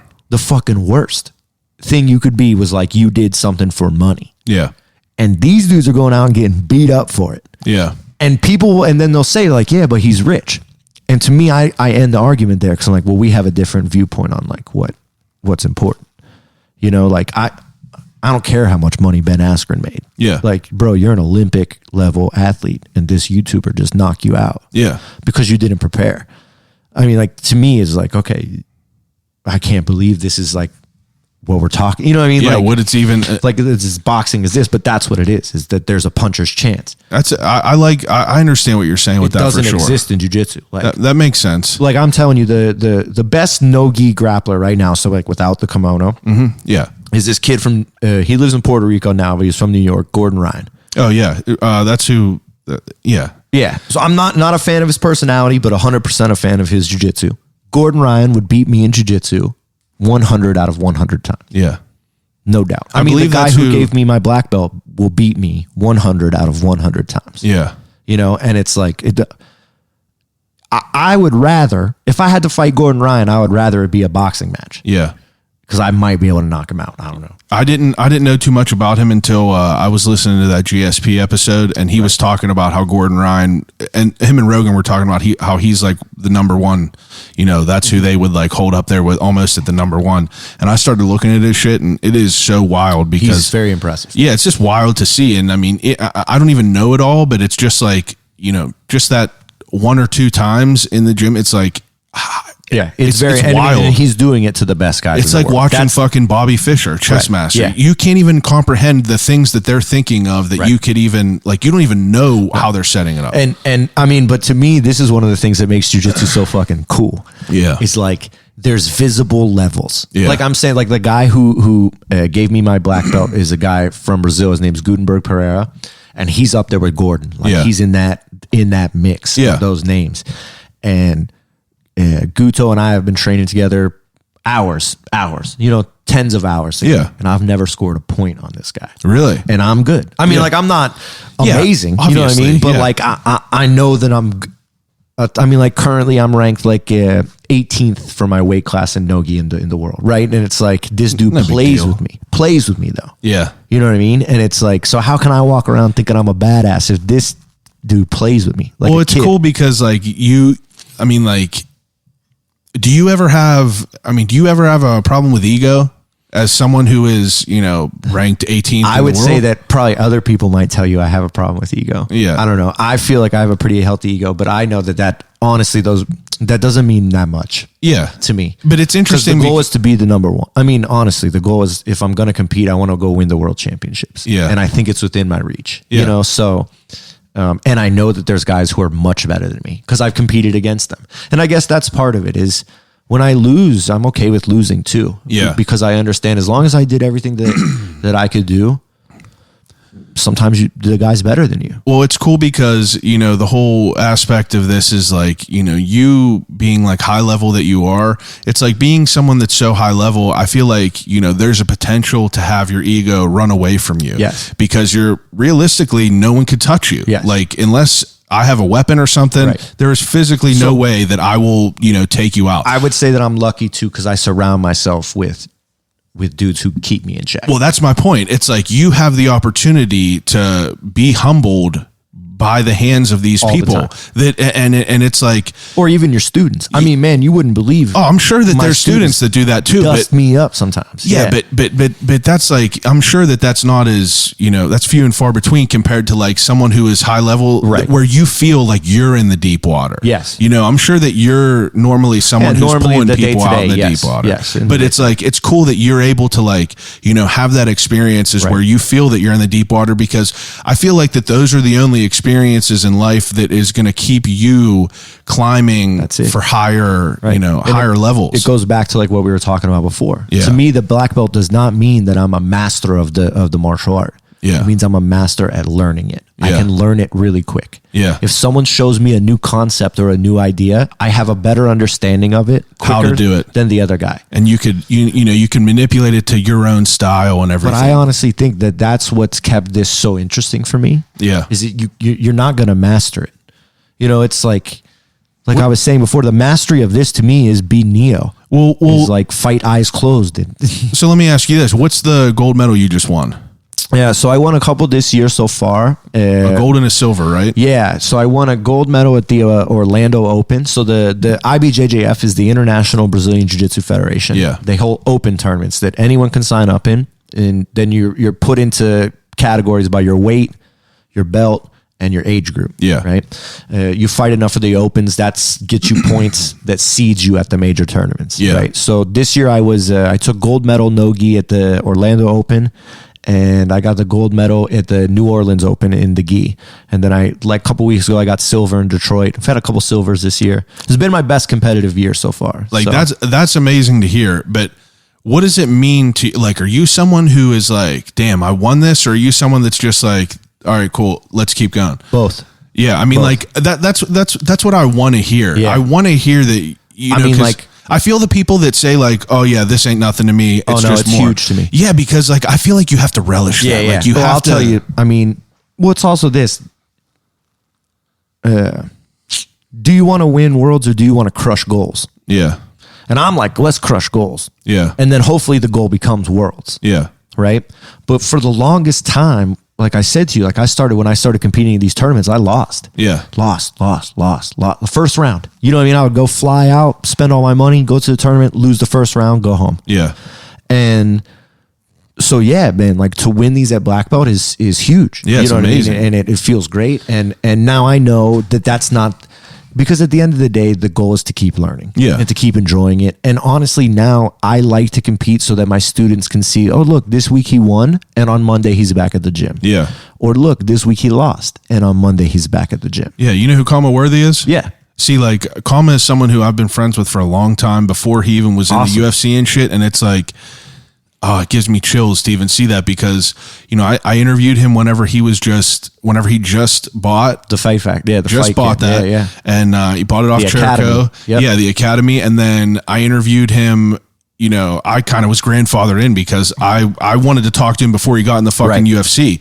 And then I get the interviewed first him call. right after he knocked out DeAndre. Yep. DeAndre? Yeah, Yep. DeAndre. And he knocked it out in a spectacular fashion. And it was like, you know, he was right back to work on Monday. Yeah. And then I was there, you know, after he got knocked out, and he's right back to work on Monday. And you'll see that's consistent through champions. I mean, that's consistent with people who are good at anything. Yeah, exactly. I mean, I think I learned that probably from my pops, you know, like from my dad. It's Exactly. like, man, Fall off the horse, get that's up, it. get back He's on. there working, you know? See, I feel like that says so much about someone's like character, is like, you know, you don't let that, like, you know, put you in the fucking dumps. Like, you know, you channel that negative, you So know. what I think is, and it took me a while, Yeah. because there was times that I would lose and start thinking like, what the fuck? Yeah. Like, am I wasting my time? Am I making a fool out of myself? Yeah. You know, kind of thing. And then all it takes is you win one time. Yeah. And then what you realize is like, look, man, I had to have all these losses. I had to take all these L's, Yeah. but I had to take them like a champion. Yeah. Because it You know makes what you I mean? Like, appreciate yeah. the W's. So it's like, you know, if you want to be a champion, like I always tell my guys, like, all right, man, cool. You got to train like a champion. You got to eat like a champion. You got to sleep like a champion, and you got to lose like one. yeah. Sometimes you're going to lose, man. Yeah, for sure. You know, the best guys in the world lose. And then it's actually more exciting Yeah. when you can see the best guys kind of, I mean, man, Connor was exciting, but once Connor was able to get beat, it was like, oh shit, Yeah. he's he bleeds his relatable. own blood. Yeah. Yeah, right. He Predator bleeds blood style. too, Yeah. yeah. It's like, you know, he became relatable. Yeah, he's a the thing human now. Is that I feel that jiu-jitsu is, like we've said it before, and I think it's actually Joe Rogan says this, is like it's a vehicle for self-improvement. Yeah. But only if you're open to it. You know what I mean? Like you got to have your eyes open to see the lessons that it's teaching you. Because Yeah. it is easy to just go in and be tough and train every day. But if you start to see like, oh wait, man, maybe I had to lose. Like for me, my biggest battle even now is my nerves before a tournament. You get nervous? Super nervous, bro. Oh, yeah.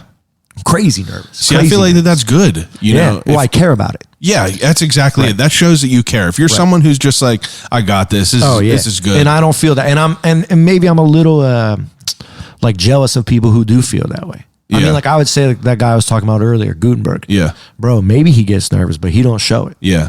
And I hope to, you know, I constantly put myself in these situations where I feel nervous. Do you study your opponents, or do you No. know who they are? Nope. Okay, yeah, I didn't think so. So they put the brackets out beforehand. You could. Yeah, so you're not going to hop on YouTube and just start. You could. Some people scrubbing. maybe do, and that Yeah. helps them.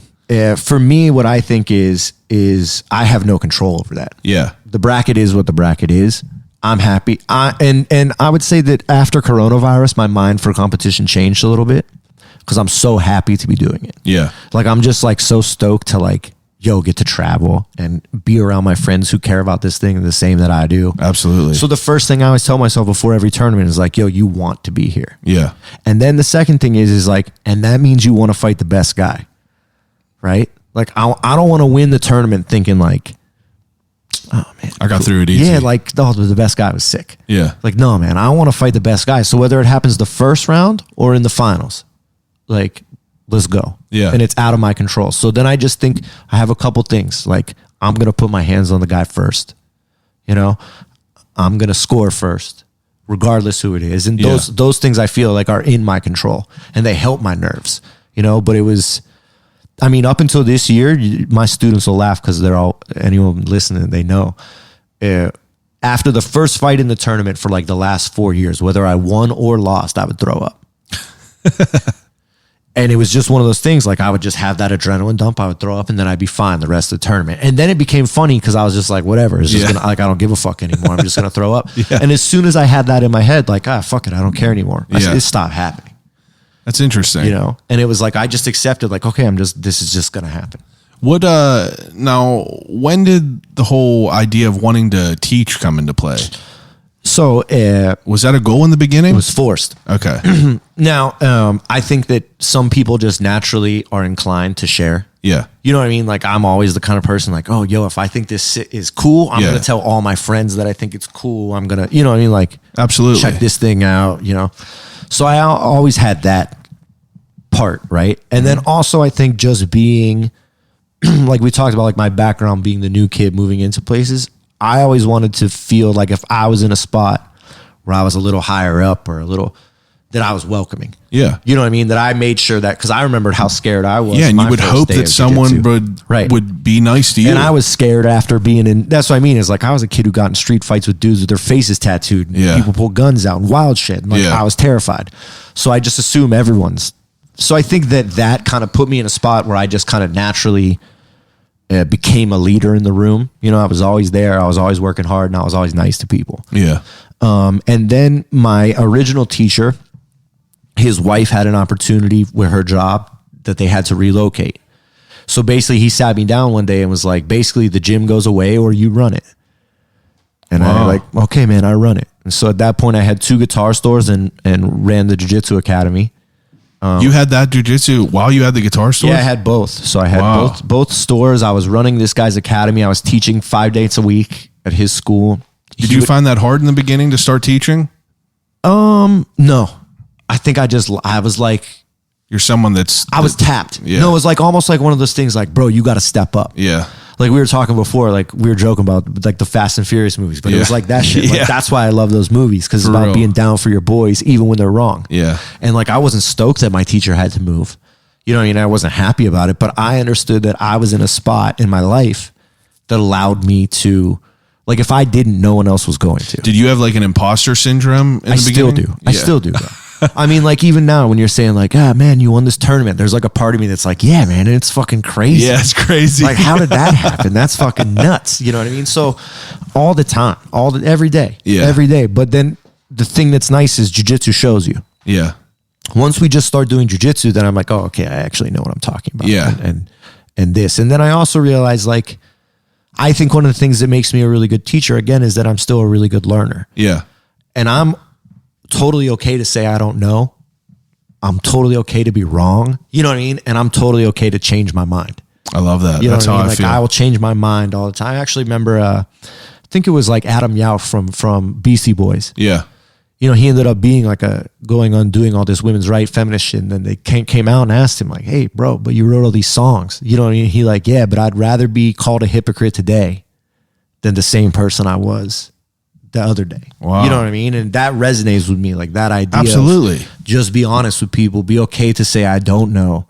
And then they're going to respect what you know. Yeah, they're going a to little bit respect you more. for not being... Yeah. So I would say as a teacher, I feel much more secure than I do as a competitor. You know what I mean? As a competitor, I still have these moments of like, what the fuck is going on here, bro? Like, That's interesting. I mean, I'm sure it takes a special, like, I'm sure that there's people who could like learn it and do it in their own mind. But I mean, it takes a special type of person to be able to communicate that to people who are, you know, beginners or you know, or to be able to sound like you know what you're doing. But Right. that's it's interesting to think about that. And I mean, so how long did you run these classes? man, so I did that. I probably like 3 or 4 years. And at the same time, I was learning how to lift weights with Ryan Selly. Yeah. Right. And also I would say just beyond a weightlifting coach, Ryan has been like a mental coach, a competition coach. Yeah. He helped me with a lot of those kind of like everything outside of jiu-jitsu. I would consider Ryan Selly my coach. Right? Yeah. So Ryan basically he had his gym in Lawrenceville and they had an opportunity to expand. And he kind of like, hey man, do you want to start teaching jiu-jitsu here? You can just like, we made a little deal. I'll throw you this amount of money. You put the mats up. I like rolled the mats up when I wasn't teaching the class and people like did, like plyometrics and throwing balls and doing that. And then I would teach the classes. And I started out originally like underneath my first teacher. It was like his second location. And then him and I ended up having some disagreements about how we thought jiu-jitsu should be taught. And You know, just kind of some personal disagreements. Yeah. And that was when I kind of had to make the choice. Like, all right, bro, I guess I'm just going to try this on my own. So when did that happen? I would say this was like probably 6 years ago. 6 years ago. So you've had True Believer for 6 years. Yeah, we're in our 6th year. Where does the name come from? So for me, it comes from punk rock and hardcore. I mean, like, I think probably the Bouncing Souls have a song called True Believers. And then, but more than that, Terror has a song, Keepers of the Faith. Yeah, Keepers of the Faith. And in the song, they say only true believers remain. Oh, wow. Is that where it came from? Yeah, yeah. Damn. And, so in my head, it was always one of those things that I was very aware of. So the first school I was at was called Team Junquera. It was after my coach, right? And some of the other schools are Team this guy's last name. Yeah. And I always thought, like, you know, I don't want it to be that. I want it to be something that this guy, like, because I was going to fly the flag for another man's last name. Yeah. Hard as hell. Yeah. And then when we had our kind of falling out, that was like, man, what this is my chance. Yeah, like, what the fuck? So do I need to make it Miclot Jiu Jitsu? Or do I want to make it something that just like, what does the vibe mean? And so to me, True Believer is like, yo, I want people who actually believe that Jiu Jitsu works. And you believe in the technique. Because once you understand and believe that the technique works, the rest falls into place. Yeah. It kind of takes some onus. You just have to be willing to take that walk. That's and then you're going to find. You got to humble yourself. Yeah. And we're going to throw you in the fire kind of quick. Yeah. And we're going to help you though. That's the other key. Is like, man, you're going to walk into my place your first day. Be overwhelmed. Everyone is though. Yeah. And I make sure that everyone who are my best guys in there, that's the thing we talk about in between the classes the most. Like, hey, bro, remember how nervous you were your first day? Hey, bro, you remember how nice I was to you when you first came? So you got to pass that on. You know what I mean? And then it becomes, so now what I feel is, you know, it's funny because in a lot of these things, people say like, it's like a family. It's like a family. Yeah. But I actually think, no, man, it's a team. And the difference between team and family is you can pick. You can pick your team. Yeah. And I want, if you're cool, if you vibe with me, then I want you to pick this team. And I want you to be able to throw it on your back, throw the True Believer patch on, and you're not doing it for me. Yeah. You're doing it for the squad. You know, you're doing it for the whole team, the movement, you know, the idea. The idea of True Believer is be nice to everyone. Yeah. I mean, that. Literally, that's the idea is like, we're going to work super hard, but we're going to be nice to everybody. Where's the panther head come from? Tattoos. Oh, yeah. Yep. I mean, it's all hard. That's what I mean is like, it's going to be repetitive because so much is like, man, it's from hardcore. But like one of the other things from hardcore that I got to be exposed to a lot was I was always hanging out in tattoo shops. Yeah. And they were always places that I felt comfortable and I thought were cool. Yeah, I always loved them. And you had to act with a certain amount of respect. Yep. If you were the kid in the tattoo shop popping your mouth off, you're going to get made fun of at best and smacked up at worst. Yeah, those situations teach you how to carry yourself. Yes. Being around skateboarders, anything like that. Yeah, it's anything you learn how to subculture. not be a fucking weirdo. Yeah, you kind of hammer the nails. Yeah. You know what I mean? The ones that you stick hammer out, the nails. get like a little punched in. I like that.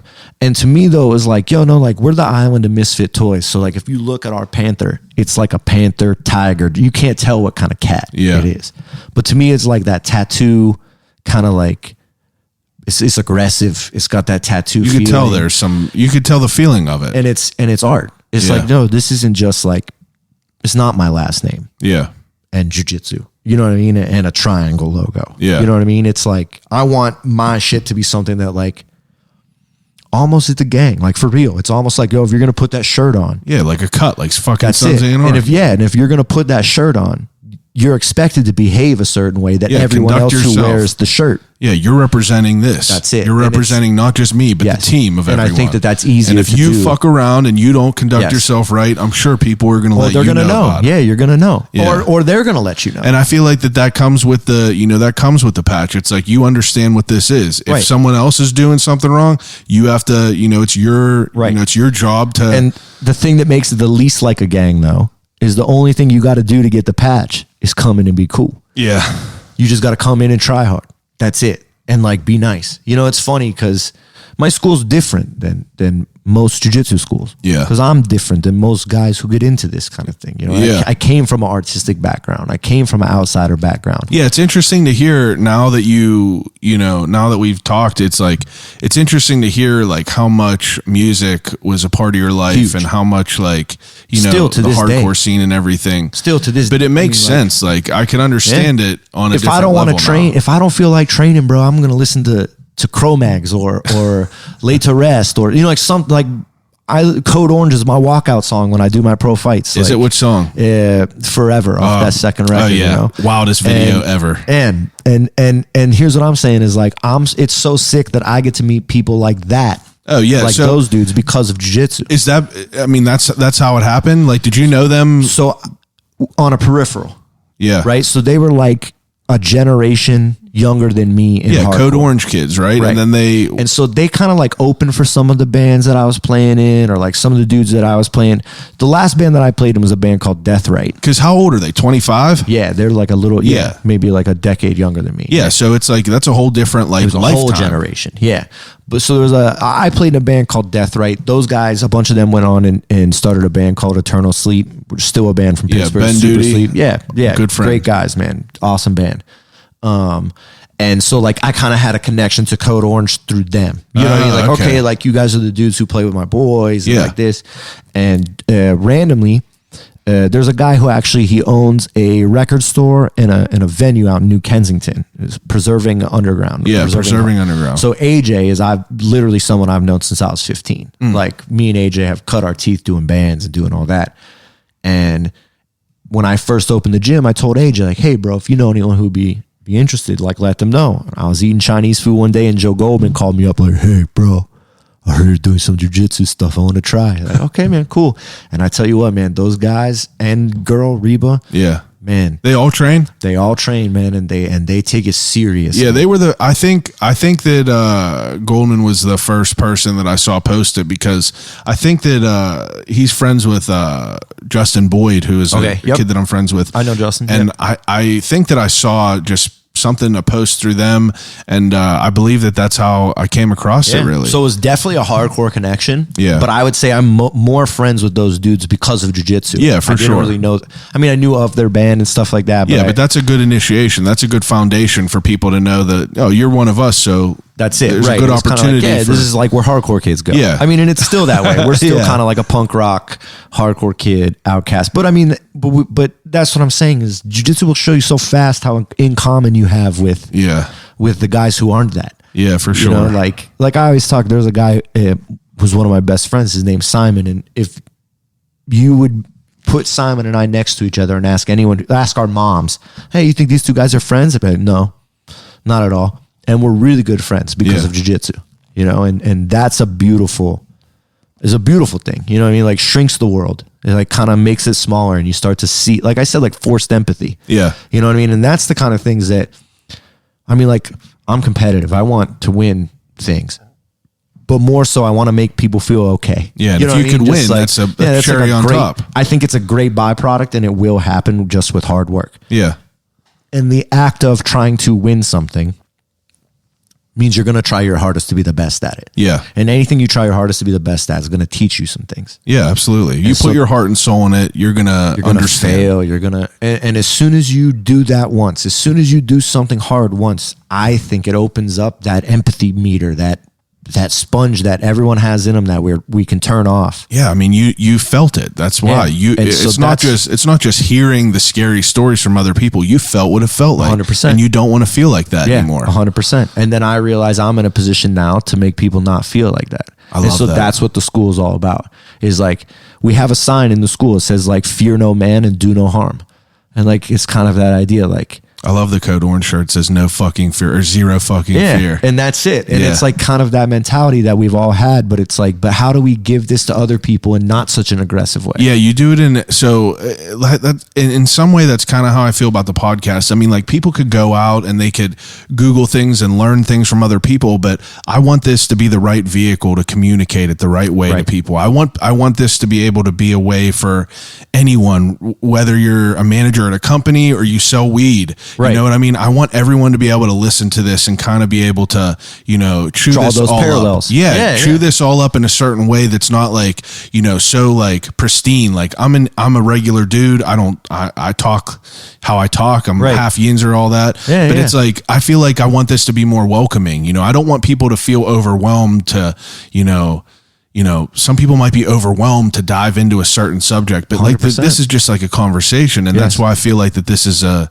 and it helps humanize people. Like what I hope is that one person listens to this and thinks like, man, I've been meaning to check something like this out. Yeah, for sure. And it ain't so scary. Like I really think so. Their goal is not going to be to, like, that's my thing is like the goal at the school. We're not here to embarrass nobody. Yeah. But I feel like that, I mean, for someone who is not in that and someone who is a civilian, I feel like that's like the common theme that people might think. Yeah. So let me jump into a couple of these because this is fitting what we're talking about. So I'm curious, was your wife into jiu-jitsu before this? So no, but when my wife and I started dating, I was like full into jiu-jitsu. Yeah. Like full. It was like, and we had a very like, which is why I love my wife. We continue to have these very honest conversations of like, I understand you want to spend more time with me. The reason you like me is because I do this. Yeah. This is why you like me. And so for sure, I think at the beginning, Marie went to jiu-jitsu classes to hang out and to support. And then she found her own the hooks got passion. And it showed her some other things. Yeah, man. These girls go out here and kill. So this is a question. It says, I'd like to hear about the women's program. Let's go. Yeah. Let's go. That is one of the things I am so proud of at my school. Yeah. We have over like 35 girls. We have a competitive women's team. They all take care of each other. And the thing that will happen is at first, you know, we have some women's only classes. Yeah. But very soon you're going to realize like, okay, everyone's here for the same thing. Yeah. That you don't just want to train with other women. No, and there's a bunch of people who are looking out for you. Yeah, if anyone I acted in a way, got tapped twice, my first class by a woman, and it was just, she dropped me right on my fucking head. It's everyone. Yeah. I mean, that's the thing is you have to remember whoever the best, like I was saying before, my favorite guy is Rodolfo Vieira. Yeah. His first jiu-jitsu class, someone fucked him up. Yeah, I mean, for sure. It's just cool because, like, you know, some dudes are probably like, oh, yeah, that's a chick. I ain't training with her or anything like that. It's like, she's going to make you fucking better. Yeah. And you're going to make each other better. We got some girls at this school. Yeah. I mean, if you look on our Instagram, one of our girls, her name's Ali Panetti. Yeah. Just competed in Atlanta and just dusted everybody. I mean, she has a real good chance to win worlds this year. I would not be surprised if she became a someone world just said, tell me more about this Ali P. I heard she's a total badass. Yeah, she's a beast. So the other black belt at the school, his name is Miclot, just my boy. You know what I mean? Like that's it's like the two minds in the lab. It's his fiance, and she's an athlete. You know what I mean? She's killing it. She was a college swimmer, and she came in, and she has an intensity, and she takes care of her training. She does the things right, and yeah, she's killing it. But I mean, it's one of those things though that everyone at my school who competes is killing it, and no one's special. Yeah, you know what I mean? It's just like maybe what we have is special. Maybe we put together like a special room, but like, yeah, Ali Panetti's a beast, but so's the other guy. You know what I mean? It's like, yeah. Everyone's making each other better. She's a beast because everyone's working together. It's not surprising. Yeah. It's almost one of those things like, yeah, Ali did win because Ali puts in so much work. It's not surprising. I wish I could have that Nick Diaz or Nate Diaz. I ain't surprised, motherfucker. Yeah, but that's it. That's the idea, right? Is like, but that's what he was saying. Yeah, like, I get that for you sure. guys are surprised, but I just worked my ass off. Yeah, exactly. This is the only way this was going to happen. That's what's so fucking badass about I would say Ali is one of our strongest mental competitors for sure, and she just did amazing at the Atlanta Open. Like, that's dope. Dusted everybody. Another question. What if you have never tried it? Am I still able to come to a class? I would prefer it that way. Yeah. This is my favorite. Come in with a clean slate. Yeah. Open so like mind. If someone's listening to this right now, like what happens? The first day of class, look, we have specific intro classes 3 times a week that are made for people who like, man, I never done anything like this before. Yeah. And the first thing to just remember is like, it's okay to be nervous. Yeah. Everybody's nervous, and nobody's here to embarrass you. I felt like I was going to shit my pants the first time I went bro, on. I mean, I think until brown belt, man, I would get nervous before the training. Oh, yeah, for sure. know? So I would say you're going to come into an environment that's going to push you. Yeah. For sure. But it's going to push you within a realm of, we're just trying to make you better. Yeah, ain't nobody here to embarrass you. I feel like after people listen to this conversation and you as a person, people could tell that you're not someone that wants to just fucking bully people. No, it's the last thing I know. You want to communicate this. You want to share how cool this is with everyone. I always tell people my favorite thing about jiu-jitsu is giving people the power of fuck you. Yeah. Which is like those people who felt like they were bullied or whatever, just to be able to look at somebody and be like, you know what, dude, fuck you. That's dope. Like, you don't get to, fuck you. So like, that's actually I would actually rather have more people who feel like they can't than the ones that they can. Yeah. Because those are the ones that are going to surprise you. Yeah. You know, but you have to work hard. But that's everything. If you come and you work hard, jiu-jitsu will give you back more than you put in. It's the only thing I've ever found in my entire life that I felt was like, for real that way. Yeah. You know, like more than music, because sometimes, man, you could be the best band. Yeah. Look at Code Orange, bro. They were nominated Grammy 2 times and didn't Unreal. win. And it's like, but that just shows you like, this is still a subjective thing. Yeah, for In real. jiu-jitsu, it's like you tapped or you didn't, Yeah. you know, and it's If like, anyone's listening to this right now and they really want to go, I will go with you personally. let's to do go. it. And honestly, I'll be there the first day. Yeah, I will definitely You'll do it. have fun. And I'll say this, I don't think jiu-jitsu is for everyone. Yeah. I think it's for everyone to try. Yeah. Like my place is open for everyone to try. But if you come to me and you're like, bro, even you, if you're like, hey man, I didn't really like it. Like, oh, that's cool. No problem. Yeah, I don't it's take fine. it personal. You're not saying you don't like me. You just didn't like this one thing that I do. That's all good. Yeah. You know, but overwhelmingly, it's like one of those things like my wife and I were laughing with one of our friends who's like a picky eater. Yeah. And I like told him like, hey bro, do you think everyone's lying to you? Yeah. Like when they tell you this shit's delicious, like do you think they're lying to you? That's And funny. you'll very rarely find people, right? But like it's like that. That Like makes I mean, sense. it's how I feel about some like. I was talking about bull riding the other day. Yeah. Like I've never watched a bull riding thing in my life, but I bet it's dope It is. because that many people like it. They're not lying. For sure. They're not trying to trick. There got to me. be something there. That's it. They're not trying to trick you. Yeah. Overwhelmingly, more people you find who train jiu-jitsu are going to have the same type of enthusiasm that I have for it. Yeah. And that many people can't be lying. Yeah. Whether it's my school or another school. Anyone you hear talk about it that has given it a fair shake becomes obsessed with it. Yeah. It's addictive. Yep. And that's understandable for sure. Okay, so another thing, is there a weight limit to training? No.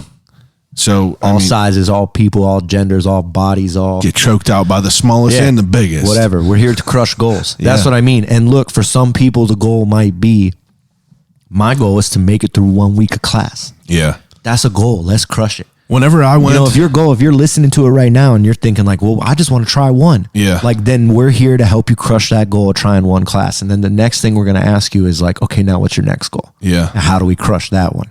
So if you're thinking, man, I'm too big for this, no such thing. yeah, from personal experience, I was at the heaviest I've ever been in my life whenever I went, and I probably did 10 classes. And I mean, yeah, it's overwhelming. You feel uncomfortable, but it's like at the end, you feel like I don't know, you feel better. And I'll tell you this, when you're doing jiu-jitsu right, it never stops feeling uncomfortable. Yeah. Like now that I've been doing it so long, actually the reason I compete is I'm like hungry for uncomfort. Yeah. I miss it. Yeah. You know, you want to feel I miss that. those days of like, man, I just got my ass kicked, but I didn't quit. And you know what I mean? Like those kind of things is you get hungry for that uncomfort. And that's the lesson jiu-jitsu teaches you. Yeah. Because then you find that in every part of your life.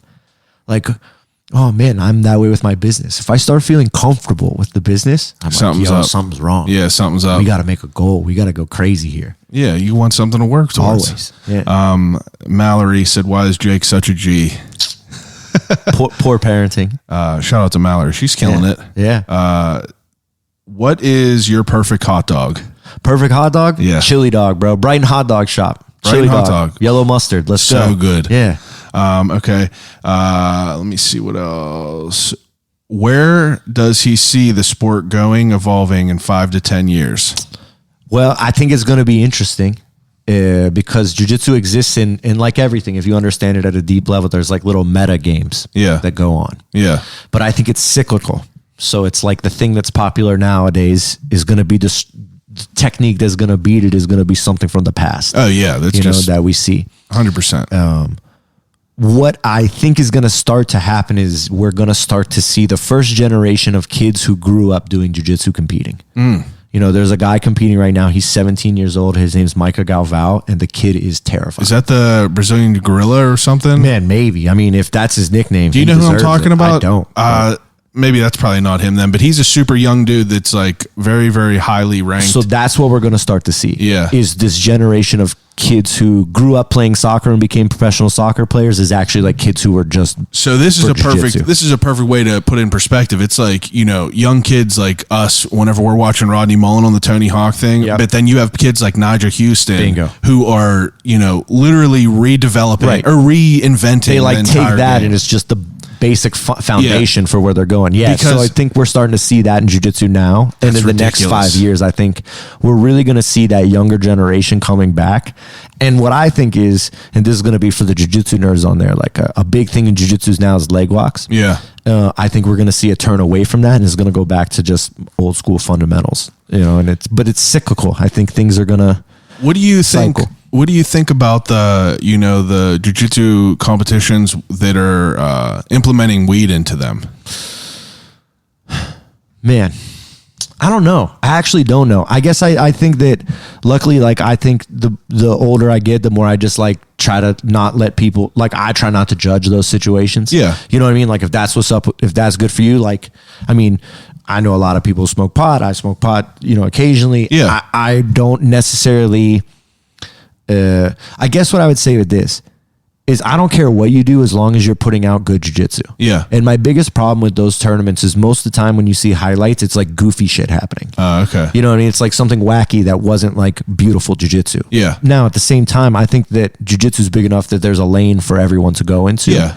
And I'm not the kind of person who thinks that we have this responsibility to teach kids not to smoke pot, because it's like, well, maybe we teach them to smoke it at an appropriate time when they're old enough, Yeah. and like it's not going to fuck their life up. You know what Yeah. I mean? And like if we're honest. So I don't know. I guess I would say, if anything, like I don't have that much of an opinion on it. Yeah.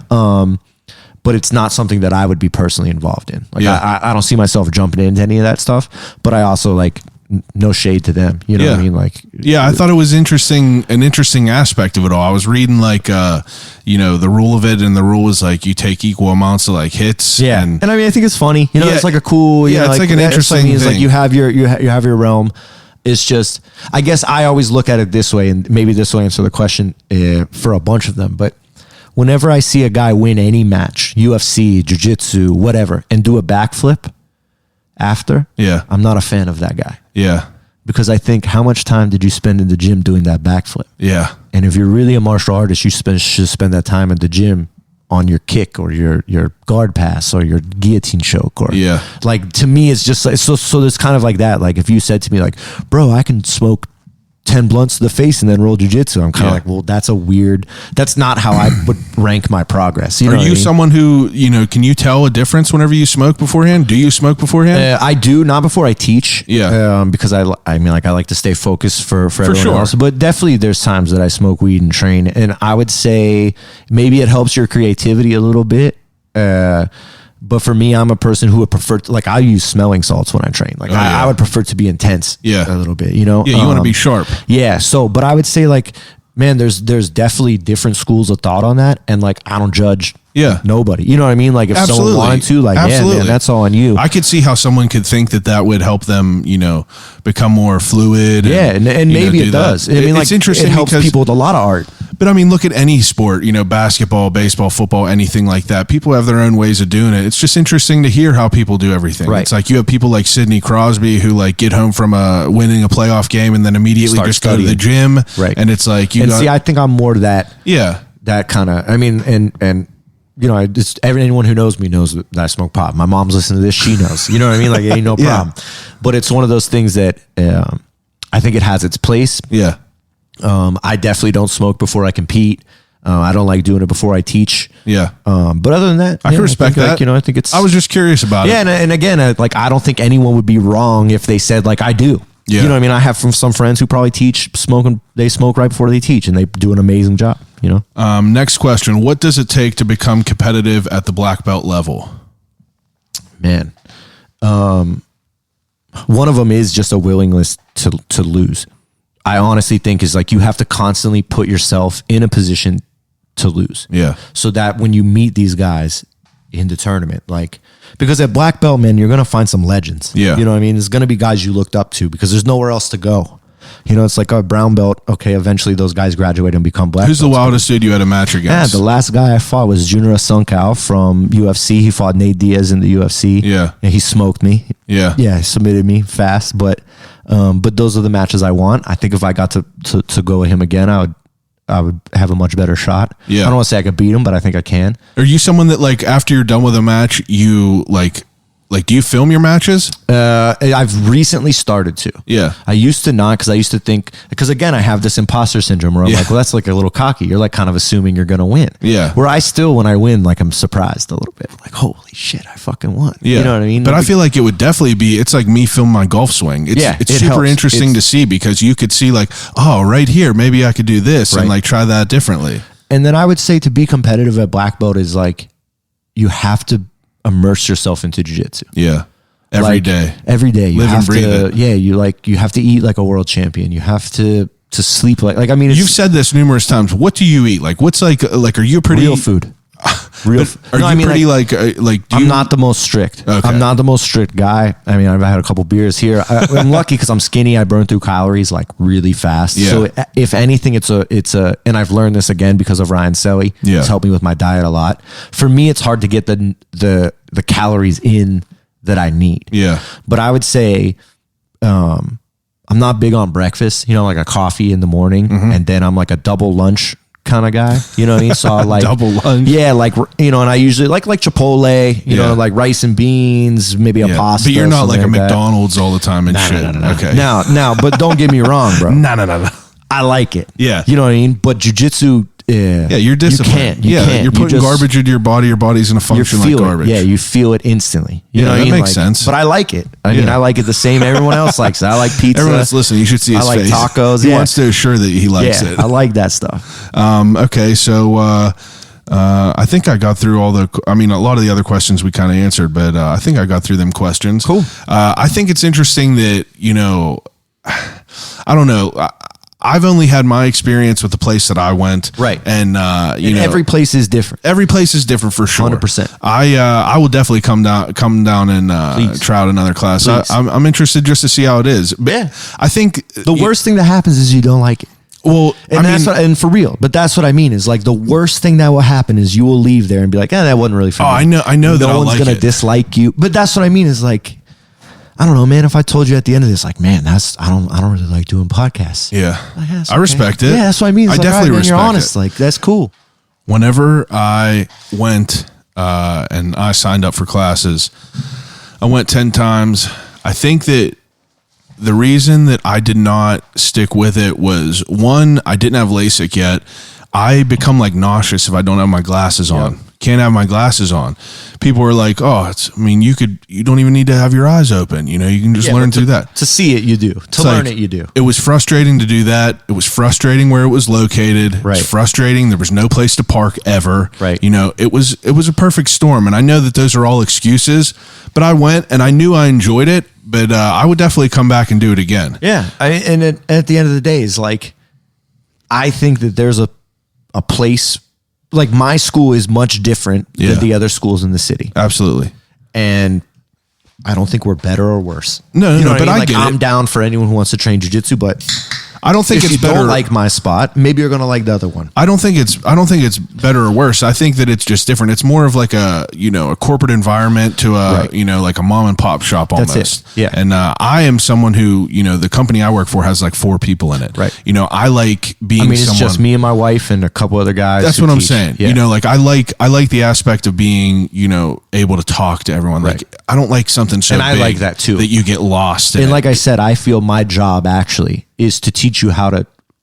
It's to make your life better doing jiu-jitsu. Yeah. But if I don't get to know you, if I don't know your yeah. the basics, You want to know about people. yeah, just the littlest bit. Yeah. You know what I mean? Oh man, you got kids? That's cool. You work a job? Oh, Yeah. that's cool. All right, cool, man. You know what I mean? You start to learn about them and then you know the right way to push them or Yeah, you learn the encourage them, person. or- that's it. Yeah. So that's an important thing is like I was saying before, like I think I'm trying to build an intentional community where it's like we have kind of this loose rule set that like if you're here, you're going to vibe with that rule set. Yeah. Where you're going to feel it. Not in a way that you get bullied. You're just going to be like, oh, this isn't really for me. Yeah. You know what I mean? Like if you're a guy who has a problem training with girls, this is like probably not the gym for you. Yeah. And that's okay. Yeah. You know what I mean? But like, it's just probably not the one for you. Yeah. Try it out. Yeah. All right, let's get into the meat and potatoes of it all. Let's go. First thing is first. I forgot to do it in the beginning, but I do an opening segment with every one of my guests, and I feel it's important not to skip this one. Okay. It's called "What's in the Cup."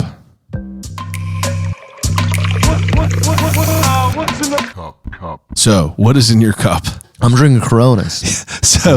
So whenever I asked Jake what's in his cup, he said you made a Fast and the Furious reference, and I knew that we would be friends since then. So a Corona to celebrate. Today we're actually recording on the 20th anniversary of the release of Fast and the Furious. So 20 years ago today, on Tuesday, it was. They released it. Paul Walker posthumously was given a black belt in jiu-jitsu. Was he? Brown belt in jiu-jitsu. Wow. Brown belt when he died, and they gave him in the coffin the black belt. Wow, that's pretty wild. Yeah, pretty wild. He was known as one of the early kind of famous guys doing jiu-jitsu. I did not know that he did that. A guy under Frangia was his coach, real famous guy. Whenever you got yours, was it something that you expected? Yes. I knew when it was going to happen, but I had a much different path than a lot of people because I changed teams at brown belt, which is kind of whoa, man, at the end, you're going to change teams. Yeah. But I also would say this, the day that I was given my purple belt, and once I started teaching the classes, I just put in my head, okay, I don't care when it happens. It's inevitable. It's going to happen. It's going to happen. Even now, if I was still a brown belt, I'd still be doing the same things I'm doing now. So I just put in my head it was going to be an inevitability. Now, you getting that, was that something that was a pivotal moment in your life? No.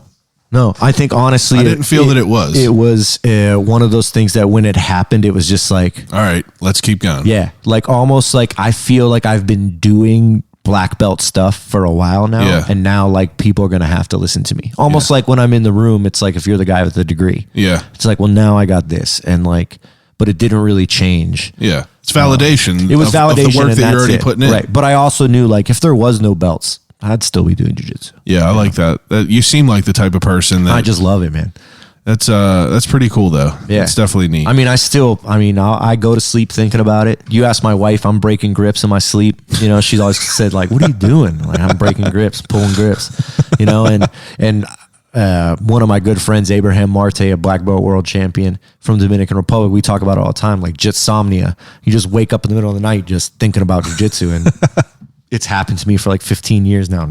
It's not slowing down. Yeah, it's probably not going to stop anytime soon. I'm all right with that. All right. So the ending segment that I do with all my guests on my podcast is an ending segment called Desert Island Questions. Oh, nice. So each and every week, I give each guest 3 categories to take with them on a desert island to exhaust until they starve to death and die. First category, 3 movies to watch. All right, movies to watch. All right, I'm going Last of the Mohicans. I could probably watch that every day. Yeah. I think I'm going to go with... I'm going to go with Fast and the Furious 2, just because it's Luda's in that one. Yeah. There's some good-looking girls in it. The desert island, you need some good-looking girls. Oh, yeah. And the third one... You got 4 minutes. That's it. Yeah. That's it, The third one, man, I'm honestly, this one's going to be corny. People are probably going to laugh, but I'm going to say Top Gun. That's a good one. It's a hard movie. I can't wait for the next one. Where he comes back to the school, 5'3" Tom Cruise walking in there, flying that plane. I got around. a weird taste about Tom Cruise. The whole idea of Scientology just scares me. Yeah, it's a wacky thing. It's a strange thing. Whenever I listen to Lee Remini on Rogan's podcast, and they said he could kill someone, and there will be numerous people that will lay down their life for him. Yeah, and you're just that's weird. Crazy. So the second category, I usually give people 3 books to take, but I want to switch it up. I want to know 3 of your favorite martial arts movies of all time. Dang. All right. The first one for real, and this is hilarious, but I would say this is for real why my first street fight happened. Was the movie 3 Ninjas. Oh, yeah. You remember that shit? Oh, yeah. With the pepper bombs and everything. It, bro. I remember when I've watched that a million times. Me and my brothers were 3 Ninjas all day, every day. I love that. Oh, yeah. You got 2 brothers. Oh, I got 2. Yeah. My mom even had. Who were you? The mass. I was Rocky, Colt, or Tum Tum? I was Colt. Yeah. Colt. My brother was Rocky. All right. And then Tum Tum, my little boy. You know what I mean? The young boy. That's what's up. Tum Tum. I always wanted to be Tum Tum. I always thought that was the sickest fucking montage whenever. He's just eating the candy. Well, the dudes broke into their house and Colt out, spray painted his mask white, turned everything inside Hard. out. Just like all three different ones, like getting ready. One was in the bedroom, and then Tum Tum was in the kitchen making them pepper bombs. I was like, this is everything I want in a movie. Actually, and then when you watch it older, Yeah. the guys breaking into the house, they drove that van, Yeah. and they had a sticker on the van that said "Die Yuppie Scum," and then you realize like I'm actually probably on these guys' team. Like as an adult, like I'm probably actually one of the kidnappers. Like fuck these little kids. You know what I mean? Like That's so good. I Yeah. never knew that. Yeah, so When's the if you- last time you watched that? bro, probably I don't know. It's probably on Amazon Prime. Probably during COVID. I probably I'm watched gonna have that to shit. watch it soon. Yeah. It's been a while. Yeah. Okay, so three So, ninjas. Yeah, so 3 ninjas, and then I'm gonna go. Die with, yuppie scum. Yeah, Man. and then I'm gonna go with Karate Kid 2 when he goes to Japan. Yeah, it's so with good. the drums, and I mean Yeah. that's like ultimate fantasy. Every kid, like you just got your ass whooped. Yeah. Miyagi play the drums. That's amazing. Wake you back up, and then you dust everybody. Oh, yeah. And then honestly, the third, which maybe is like kind of will be pushed into the martial arts category, but could not be, would be The Matrix. Okay. I mean, I remember I'll seeing allow that movie when they I do was so like, many martial arts bro, in that. and when I saw that movie when I was in 7th grade. Yeah. And I remember being like, everything changed. Yeah. Everything changed. The world just got cooler. It's wild because during COVID, it was probably like maybe 10 years since I watched it fully. Yeah. And during COVID, I woke up one morning and I watched all the way through. I wake up super early. Internet was like still sleeping. Hard. I watched the whole thing just sitting Indian style in front of my TV, no phone or nothing. And it blew your mind. Still holds up. Bro, I'm it's telling still you, so I was in like good. 6th or 7th grade. I guess all my movies come out with actually real fight stories, so maybe that's like Yeah. the thing. But in 7th grade, for 6th or 7th grade, I was friends with this kid, and his name was Ashley Kelly. Which Okay. in 6th grade, bro, that's a tough name. Yeah. And we went and saw The Matrix, and we hanging out waiting for Ashley's mom to come pick us up. And these 2 older kids came over, started messing with us and shit. They asked him like, "What's your name?" He like, "Oh, Ashley." And they started, "Oh, you got a girl name?" Yeah. And in 7th grade, this kid housed both these dudes, beat the brakes off. Yeah. And I remember it was just we were amped up after seeing The Matrix, and Ashley Kelly just beat these dudes. I remember his mom. He was like the first kid who had the shirts you could print and iron on. Oh, yeah. So you remember that band Silverchair? Yeah. He had a Silverchair shirt on with the frog on it and shit. Oh, just wow. housing these kids outside of a fucking That's movie dope. theater. Yeah, That's something you never forget. Yeah, respect Ashley Kelly. I don't know what ever happened to him, but respect. He's probably listening. Yeah, I hope he's listening. I hope so too, Ashley. Thank you. Okay, so the third category, 3 CDs to take with you. CDs, dang. Yeah. Man, this one's hard because I really am like a music like guy. So I'm gonna have to go with Cro-Mag's Age of Quarrel. Okay. Because it's probably my favorite record, like start to finish. Okay. I'm gonna go with A Tribe Called Quest, Midnight Marauders. There you go. Change it up a little bit. Yeah, didn't expect that. Yeah, for the chilling. And then let's pick, man, it's got to be something ignorant, something wild. Something wild back from the day. I don't know. Actually, you know what? I remember when I was 13, I bought that Deftones record, White Pony.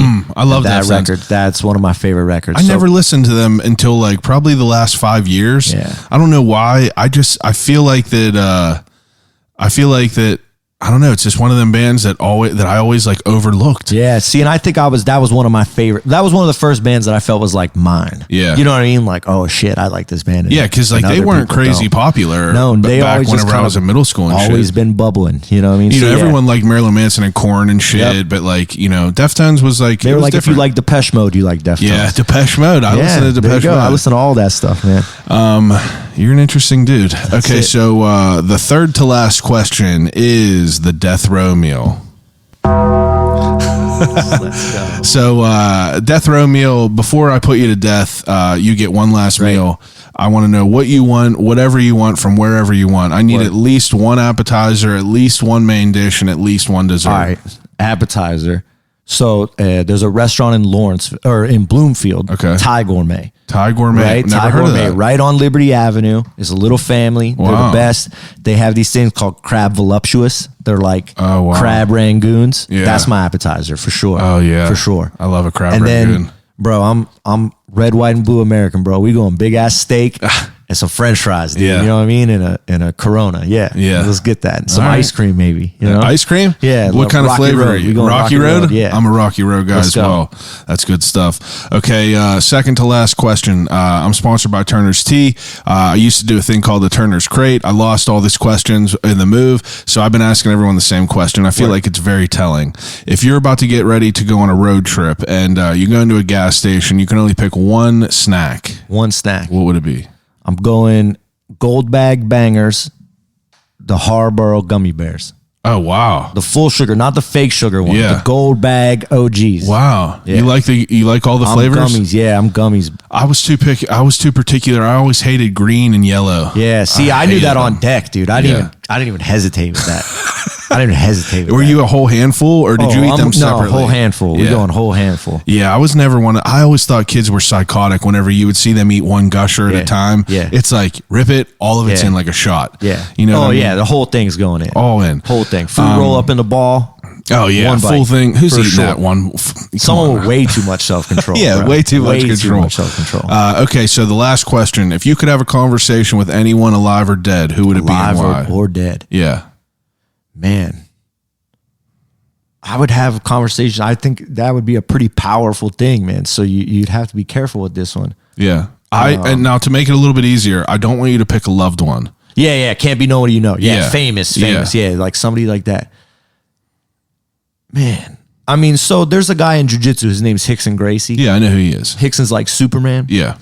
I mean, I would be very interested to learn what he has to say, but I also think it would be really cool to sit down with somebody who I didn't know nothing about. What Yeah, nothing at all. you Someone know, like maybe Dr. Dre or like be a dope as fuck. Yeah, Anyone like who's something like that. Like- anyone who is the upper echelon of their Yes, focus. yes. But it's also cool because you're about to be episode 168. So I've had like 168 that's different a lot, answers. So it's Will Lovner, who rode the mountain bikes. He said he wanted to talk to a Neanderthal. Like, Oh, yeah, like that'd how be cool tight. would that be? Yeah, it's right. like it's really cool. And I know it's a hard Yeah, it's a question tough to one. ask. I always someone. had this idea. Me and my friends always talk like, what do you think happens when you die? Yeah. Right.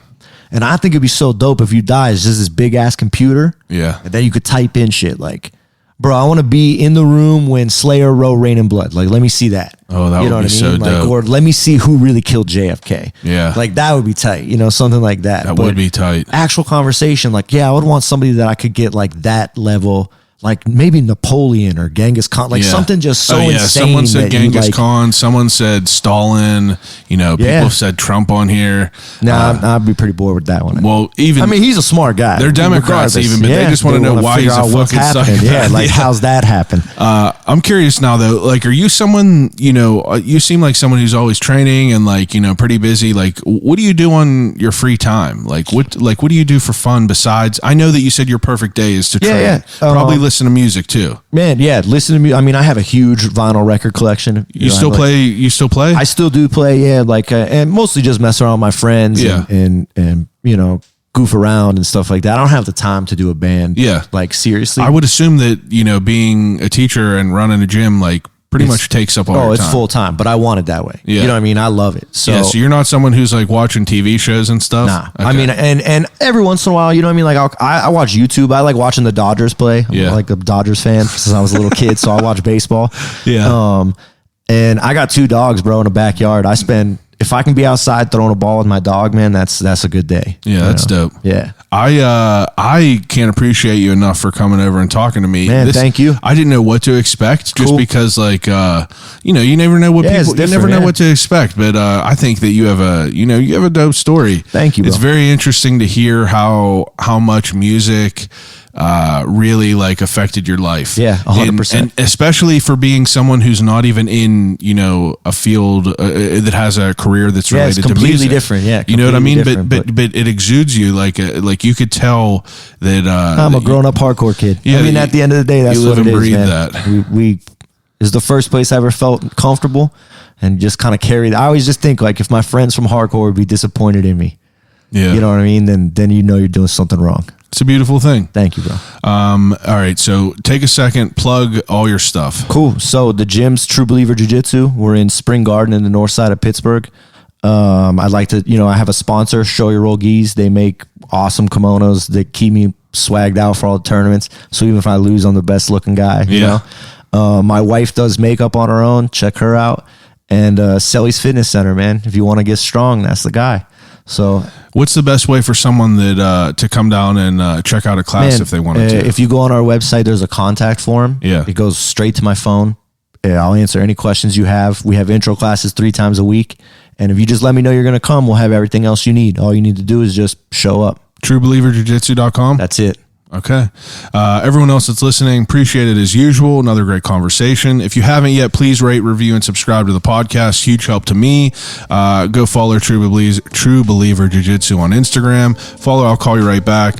We got good guests coming each and every week. But thanks for listening, and I'll call you right back.